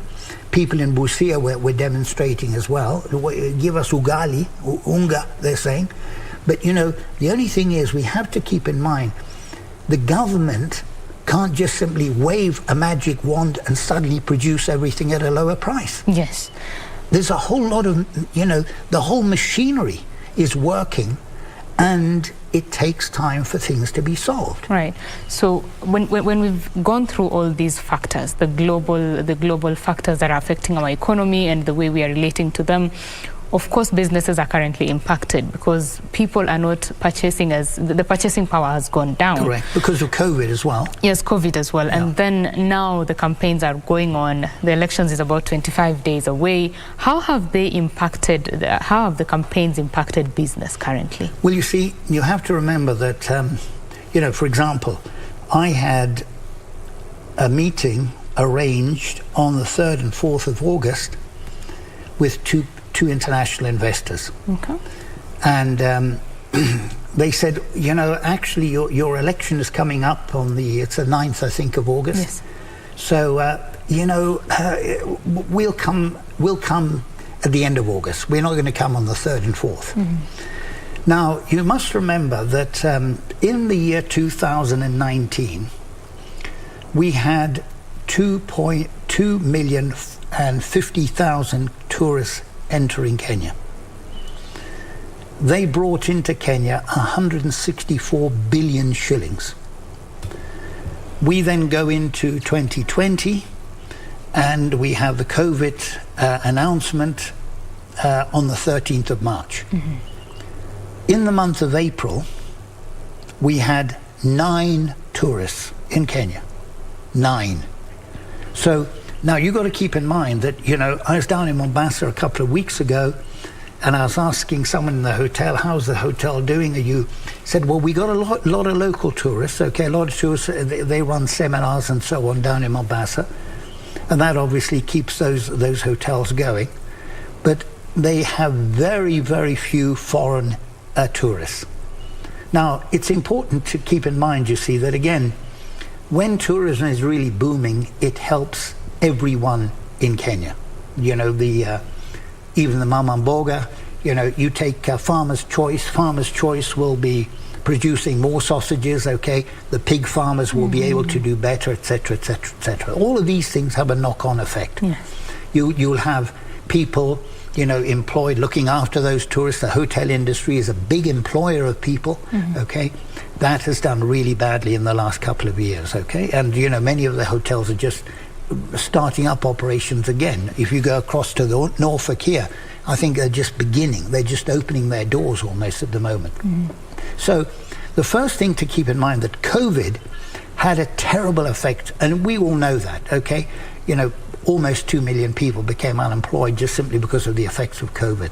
Now, you've got to remember, it's rather like when I get sick, you know, I go into bed possibly, and then, you know, the moment I get out of bed, I'm not going to be 100% well. It takes time, and it's the same with the economy. So the COVID effect has had that knock-on, as it were. Now, it's also, you see, the problem is also that COVID, for example, we had in March and April a total lockdown of Shanghai. Now, why is that important for Kenya? Shanghai is the biggest port in the world, okay? And it's the port through which we get all of our supplies from China. All right. Jim, you shall be continuing your thoughts in a little bit. We want to take a quick break. When we come back, I shall be joined by another guest, including Jim McPhee, of course. Do stay with Channel 1. We shall be coming back with this conversation in a little bit.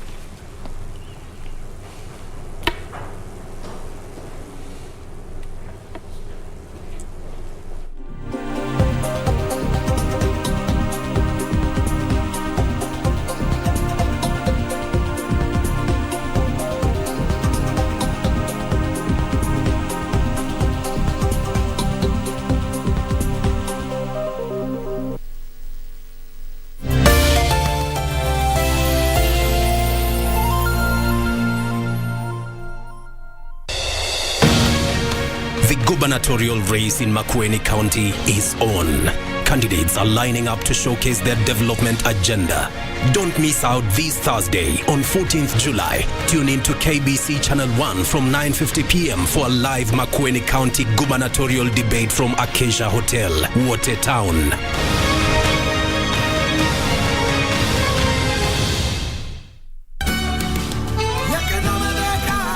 Does that mean that somebody tried to kill my daughter, but it was my son-in-law who died instead? That's correct, sir. Wouldn't want her to go through this. She doesn't deserve to be a widow, left with 2 kids. Oh, yes, yes. Unfortunately, that isn't the way things are. I can't accept that. I can't accept that. I simply won't do it, no. What do you want? I want to tell you that I know you were behind the physical assault on me. I don't want to separate from you. Please, come back home to me. I love you, Karen. I really need you. My wife is a murderer.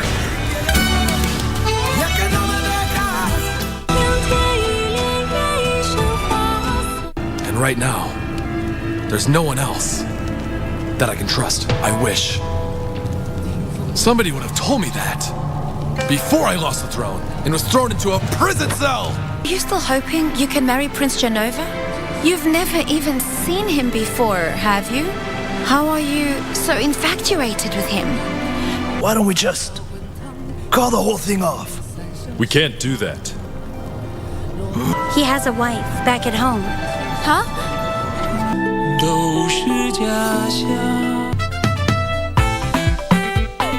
Agatha, hebu funga hiyo mdomo yako kubwa. Look here, Kemundo. As I said, we have work to do. So please, excuse us. Teacher is a teacher in order calling us lowlives. Me lowlives. Can you stop interrupting my line of presentation? Sir, what is that you're taking that is making you frown?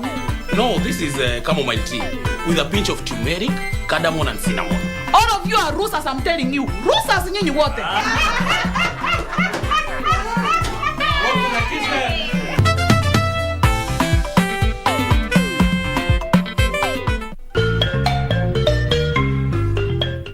Wiki hii kwenye Mkulima tutajifunza jinsi ya kupima mchanga na umuhimu wake kabla ya kufanya upanzi. Mkulima atutembelee ndio tumueleze kama mchanga yake iko na viini mbaya zile zinaweza dhuru mumea.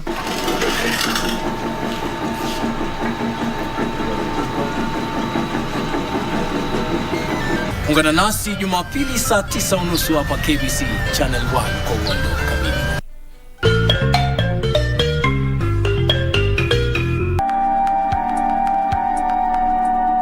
Pete ndio amekwambia nipigie simu niombe msamaha. Forget I called.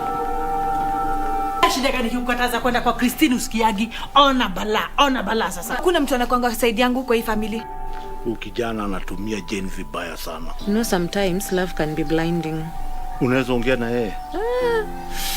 Mimi na Jane, you know, I've always wanted a white wedding. Are you even sure you love him? What do you know about marriage na yako hata haiendi vizuri? Oh, Jane, you really don't know me. Huyu msichana vile ni bad news. Si unajua familia vizuri ama mwasahau? Najaribu kumuelewa kakake. Nini nilikufanya ukoleka na dada?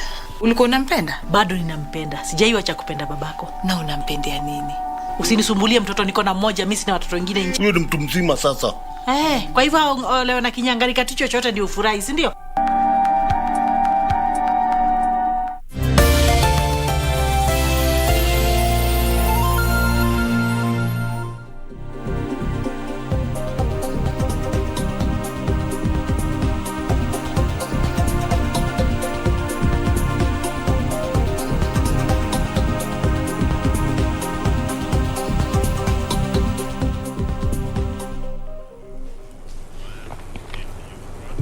Thank you for staying with BizCheck. My name is Betty Kiptum and we are having a conversation about the state of the economy. In studio, I am now joined by Jaswinder Bedi. He is the chairman at the Kenya Export Promotion and Branding Agency. Also on set is Professor Jim McPhee, an economist and lecturer at Strathmore University. Karibu sana, Bedi. Thank you very much, Betty. Yeah, now you've been listening to the conversation we've been having. Could I just have your remarks on what we've talked about? I mean, the global economy, how it's performing, and also how those issues have impacted Kenya's exports. Well, I think if we go back to where Jim was, if you go back 2020 and March 13th when COVID hit us, and I was sitting with my hands in my head, and I said, "Oh my God, what am I going to do?" My exports on average $6 billion, my imports are around $16 billion. The trade imbalance in Kenya between import and export on goods is about $10 billion. And I said there are no flights leaving Kenya. We can't stand a floriculture, horticulture business, which is all done by air. There's lockdown in our markets in Europe. And I said, I think we're going to have a 20 to 25% reduction on our export sales. And to my total surprise, flights started in about July in 2020. And to my total surprise, I think our economy is very resilient, and sometimes we beat ourselves too much. Our export sales in the year 2020 went up by 7.8%. And then I did the YY analysis. I said, what went right? Normally you say, what went wrong? Here I said, what went right? Because everybody's exports globally were nosediving downwards, and Kenya, on the flip side, went up by 7.8%. And then when we did that YY analysis, we realized that the exports of sale, one commodity carried the day, and that commodity was tea. And why tea? It's because the whole world was on lockdown, Europe was on lockdown, everybody was sitting at home. And when you sit at home, what do? You drink more tea. As simple as that. And that was shocking to me. That, you know what, and that's what said to me, that Kenyan economy is resilient. And yes, we've got our problems. And yes, we have this global dynamics that's going on.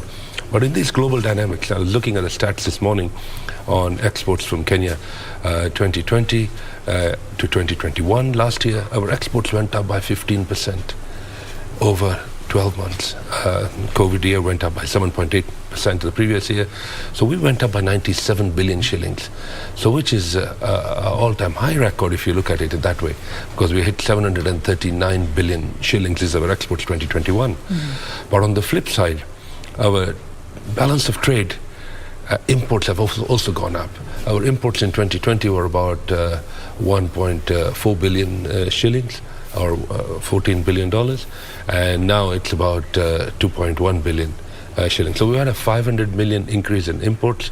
And then, when you look at that, that's like a 30% increase. And you ask yourself that question, that what's happening here? We've never seen such, it's the joy factor. We're actually seeing the imports are more. And when I did the analysis on that this morning, and I looked at it, I said, no, it's not that we're importing more. It's those commodities that Jim was talking about that have gone up in price. Mm-hmm. Global commodities, every commodity in the world, whether it's palm oil or fuel oil or, corn oil, cotton, everything that we import has gone up. Mm-hmm. Iron ore. So there's not a single commodity in the world that has remained static. And that's really driven the price up. And that price going up, that means that there's pressure on the shilling, which we've seen. And that pressure has never been there. The only thing that helped us last year was our diaspora exports. I call them exports. Our inflows of diaspora, it was $3.7 billion. It was up from $2.1 billion. So it was a big jump, $1.5 billion. But yes, there has been some pressure on the shilling, primarily because global commodity prices have gone up, and that itself is bringing some sort of inflation. And I subscribe to everything that Jim has said. Yes, the economy is moving. It's moving in the right direction, but we have external factors that are impacting our domestic ecosystem, and those things don't help. This is the first time in this election period, over the last 25-30 years, I've looked at every 5-year cycle. We've seen a dip in the economy. This time around, we haven't seen any dip. If you talk to every factory, they're all busy. There's nobody saying, my order book has now come down by 30%, 20%, which used to be the case. So a couple of reasons for that. Again, the global supply chains are all getting disrupted and are disrupted. If you look at it, you don't even know if you get your raw material from China, if it's going to arrive on time. It could take you 3 weeks, it could take you 2 months. Nobody knows. There's a whole reorganization of supply chains globally. There's a lot of nearshoring that COVID has taught us, and a lot of onshoring. Mm-hmm. So we are seeing production coming on board. Mm-hmm. We are seeing it globally. We are seeing it in Europe. We are seeing it in the US. Manufacturing that was left largely for Asian countries and China is now moving back into an ecosystem that I call a local area network. Mm-hmm. So a lot of regionalization and a lot of localization is happening. And of course, for us as Kenya, we have this huge benefit and huge opportunity at our doorstep with the Continental Free Trade Agreement. 54 African countries, $3.5 trillion economy, 1.2 billion Africans. Huge market opportunity. So we are at that takeoff point. Takeoff point, I think if we look at the ecosystem around our infrastructure is getting better, and speed to market is coming in. We're looking at supply chains, we're looking at value chains, we're looking at value streaming, everything that we're doing. So I think industry is sitting pretty happy right now. Before we get back to discussing the impact of the elections on the economy, I'll just give you a few minutes to tell us how the Russia and Ukraine war is impacting our exports specifically. Well, in our floriculture sector, we've noted a decline in sales in the Russian market, because a lot of our flowers were making their way to Holland. Holland is our second largest export market. Uganda is our number one market. Last year we exported 90 billion, all-time high, to Uganda. Netherlands was 62 billion. And believe it or not, the US, which was nowhere a few years ago, is now our number 3 market. It was at 59 billion shillings exports.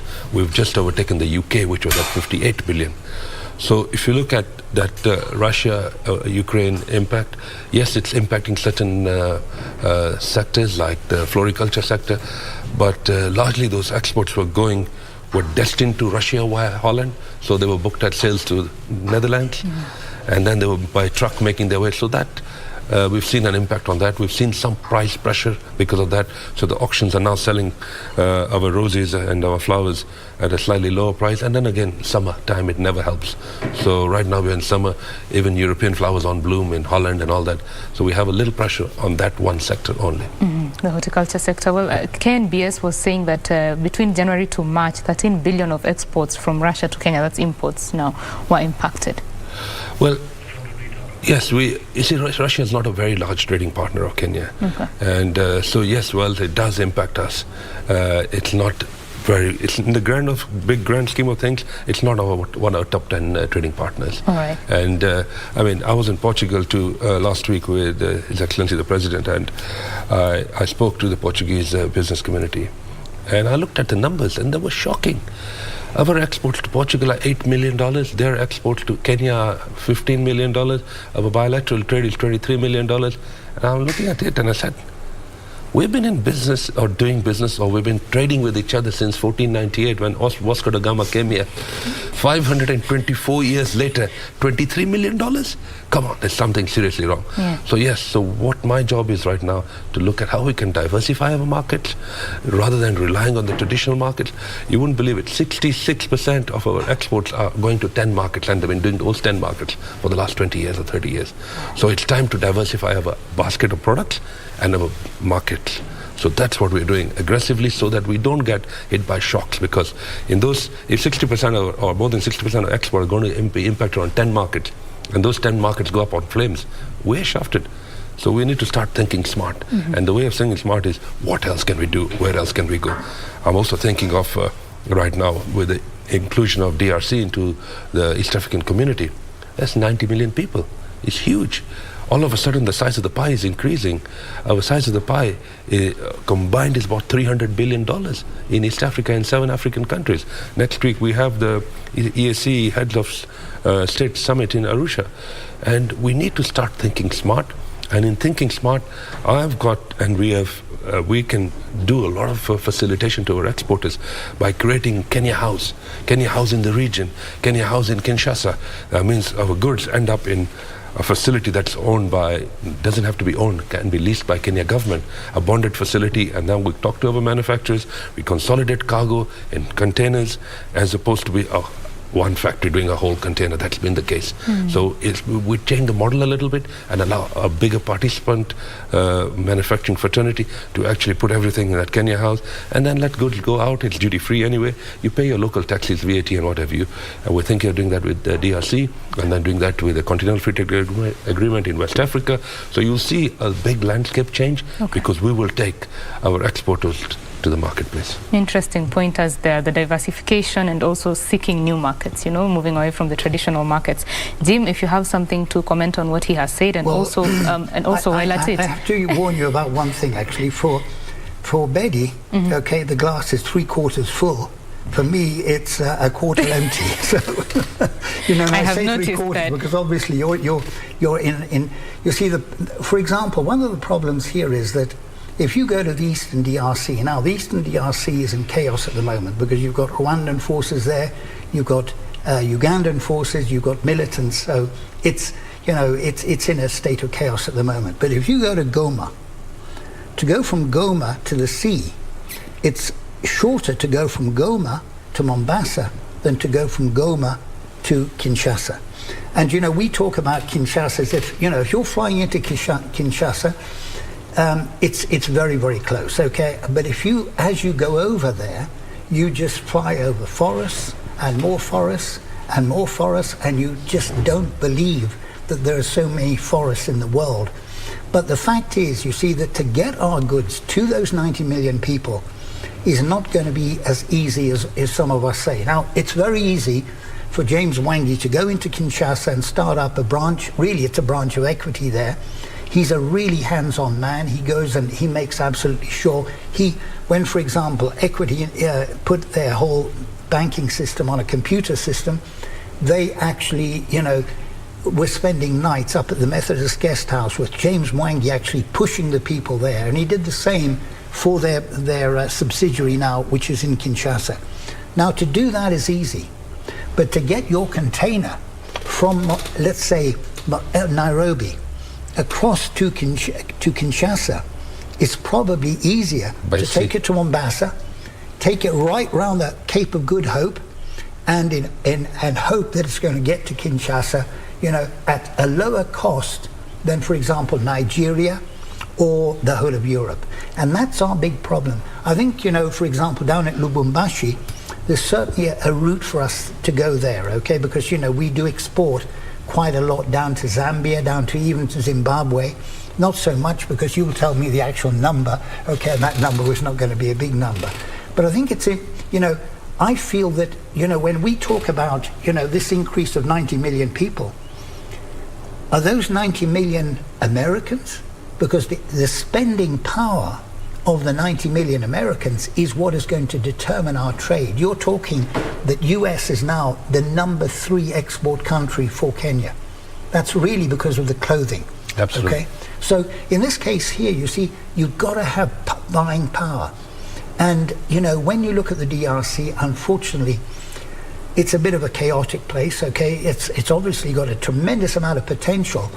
But I think, you know, we are overstating our situation if we say, look, we've got 90 million more people, so our economy is going to shoot up through the roof. I think we've always got to think about the buying power. Now, but I think the point that you're making is absolutely valid. We've got to try to diversify our exports. One of the things that, you know, we used to buy these hand washes, and I'd always be, you know, infuriated that this is coming from Scotland, from England. Today, when you buy those hand washes, they're all, well, the ones that I buy are all made in Kenya. So the point that you're making there, I think, is absolutely valid. I know a manufacturer in Mombasa. Now, you see, not only is the Kenya shilling sort of losing value against the dollar and making our imports more expensive, but also shipping costs, we're still actually suffering from that accident that occurred in the Suez Canal. Shipping it's been disturbed, okay, and shipping costs are up. The costs of containers, I was looking at the numbers just this morning, it's 500% more than it was 3 years ago, or in 2019. So you see, to get goods to Kenya is costing very much more. That's our opportunity for us to start really thinking about how to manufacture locally and how to export. And thank goodness, you know, well, the thing of the hand wash is just, you know, because everything I buy, I always look at it to see, where is this made? Is this made in Kenya? If it isn't, I'm unhappy, because we're importing stuff.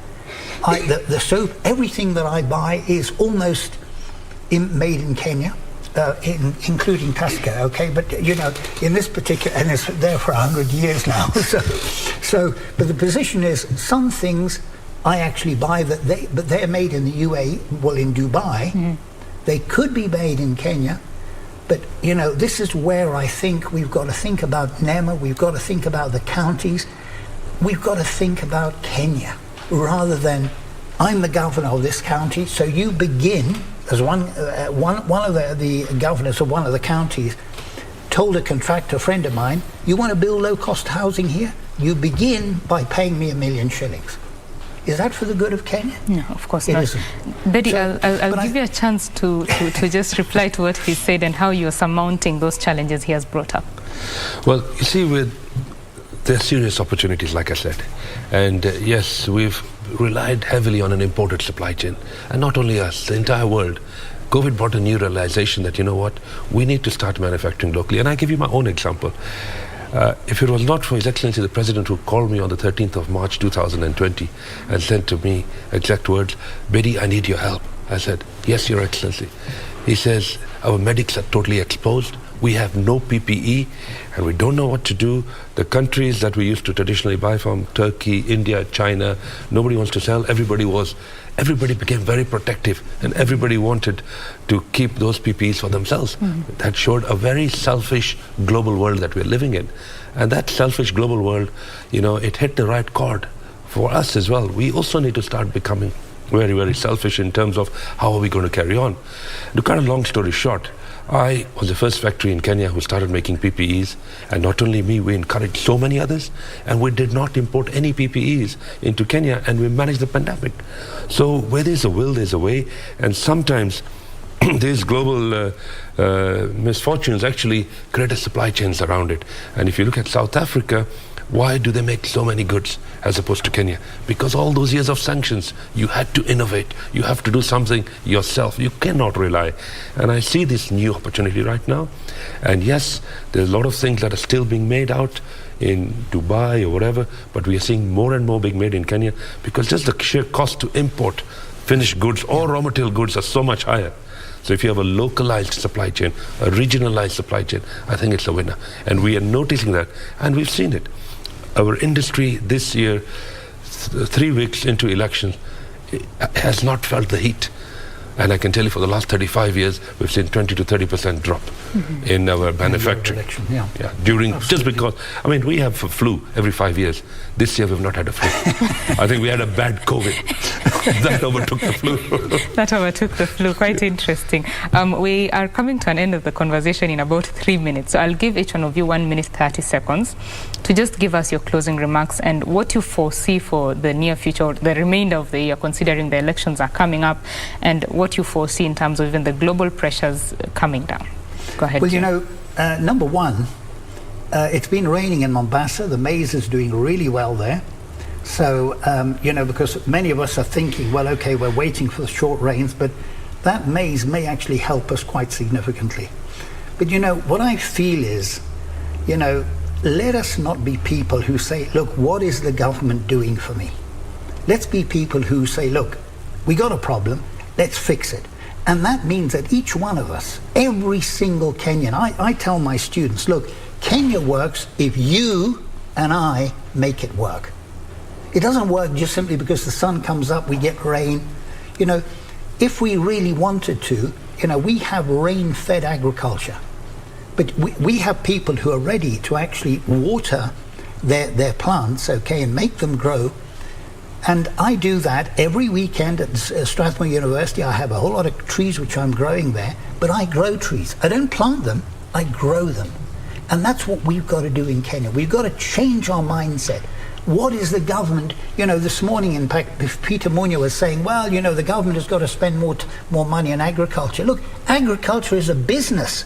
I'm selling maize, I'm selling wheat, I'm selling avocado, I'm selling tea, I'm selling coffee. So it's a business. What I got to do is I've got to think of how to run that business better. The manufacturing sector in Kenya actually is giving us example. We've got to do things ourselves. We've got to come out of this view and say, well, the government is not spending money in agriculture. Agriculture is a business. And I'm going to get into that business. I'm going to show you this thing that I'm going to innovate. When I succeed with it, I'll tell you all about it. Please get in touch once you do. Betty? No, I agree totally with Jim that, agriculture is a business. Maybe as a country, we need to have a Ministry of Agribusiness as opposed to Ministry of Agriculture. Because right now, agriculture is handled in the Ministry of Agriculture, trade is handled in the Ministry of Trade. And if you consider it a business, you would actually start seeing that maybe there should be a Ministry of Agribusiness. And I'll give you an example. Kenya grows about 450 million kilos of tea, and our export revenue is $1.5 billion. And that's Majani chai largely, very little value addition. If you look at Sri Lanka, okay, it's going through its problems at the moment, but their average production of tea was about 300 million kilos. So we grow 50% more tea than Sri Lanka, but their revenue is double of ours. Their export revenue is $3.5 billion. Why? Because they've realized that they need to go into value-added tea. And if we just do value-adding tea on our Majani chai, that needle moves from 1.5 billion to 7 billion, a game changer. So we need to start looking at value chains, and we need to start maximizing value, and maximizing value by value addition. And let's be honest, I was talking to the ambassadors yesterday. English breakfast tea, there's nothing English about it. All right. There's not a single bush that grows tea in England. And that's my case. Thank you very much, gentlemen, for speaking with us and sharing your thoughts. We are out of time. Jaswinda Bedi, the chairman of the Kenya Export Promotion and Branding Agency, as well as Professor Jim McPhee, a lecturer and economist, who is a lecturer at Strathmore University. My name is Betty Kiptum. Do enjoy the rest of your viewing. Bye-bye. Thank you.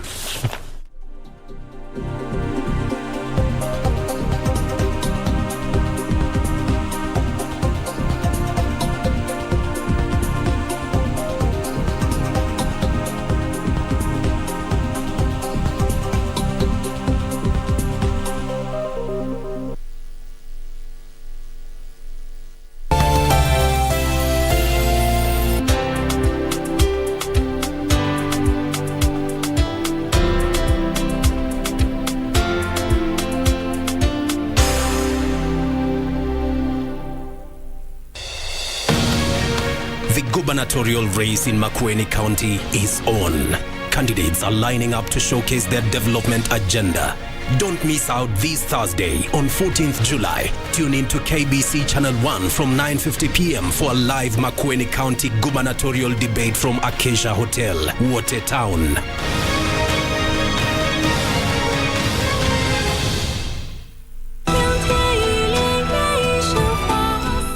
And right now, there's no one else that I can trust. I wish somebody would have told me that before I lost the throne and was thrown into a prison cell.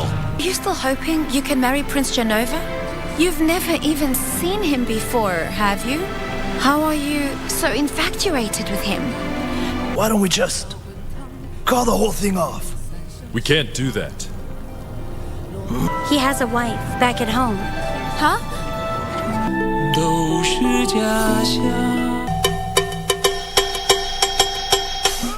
I know it looks bad, but this is my son we are talking about. Nakwambia sida za wadosi. Shatu nazo. Si tulikuwa mabeste wa Shada na Pete. Kwani kuliendaga aje? Hey man, you know what happened. How would you up and leave, going to the apartment without confirming whether it's vacant or not? She doesn't care about anyone but herself. What did he do to you? Well, the rest I'm going to tell you on the way. So now you're not going to slap me into staying? Hi, Tiffany. You know what? I hate you. I hate you, Kathy. Glenn, that's not good. That's wrong. Shut up and stay out of this. I think maybe you need to consider therapy. I agree. The fact that I want us to live together as a family means I have healed. Good luck with this one.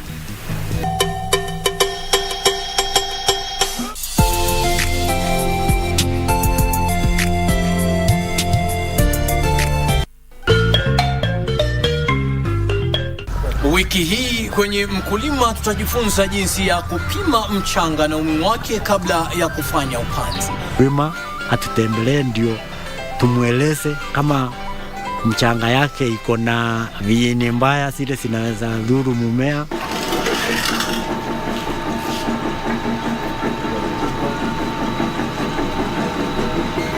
Ungana nasi Jumapili saa 9:30 hapa KBC Channel 1 kwa uondo kamili.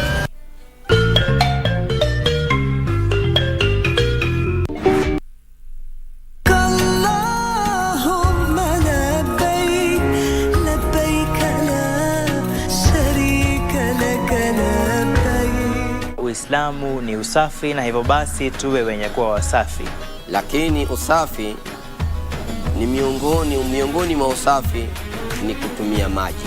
Unapendeza umebeba Qur'an, lakini huku kwa moyo wako wewe ni mshirikina. Basi wewe ni mchafu bado.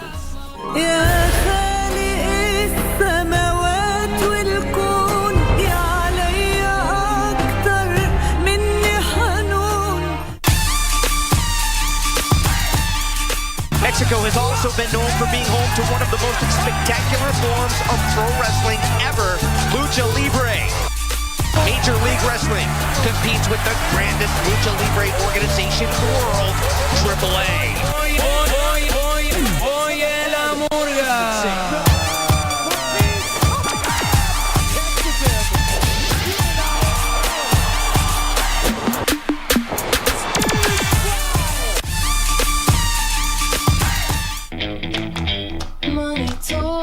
You took me to the cleaners. My house now belongs to the bank. My business, kaput. The booze won't make you any better. Lower the helm, or better still, lose the mini. Say I'm pathetic, but you're the pathetic one. Firing me because my brother dumped you for a better woman?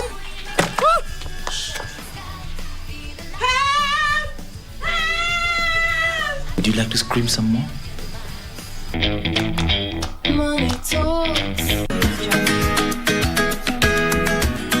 Siasa tutakutana, aidha ni kwa debe ni kwa mchujo, tutakutana. Sasa kitakachotunza sisi ni sera zetu. No need to apologize, just leave my house right now, Abdalla. Basi ungenifanya. Kuna shida yoyote? Mimi sahi unaniona natoka kwa governor. Tumeongea na governor mpaka tumeafikiana kizee. Wewe dingi wewe sasa ile ulipotoka, uje umeniambia vipi? Wewe unijui mimi wala unitambui. Kafikiana hii kesi tuimaliza kienyeji.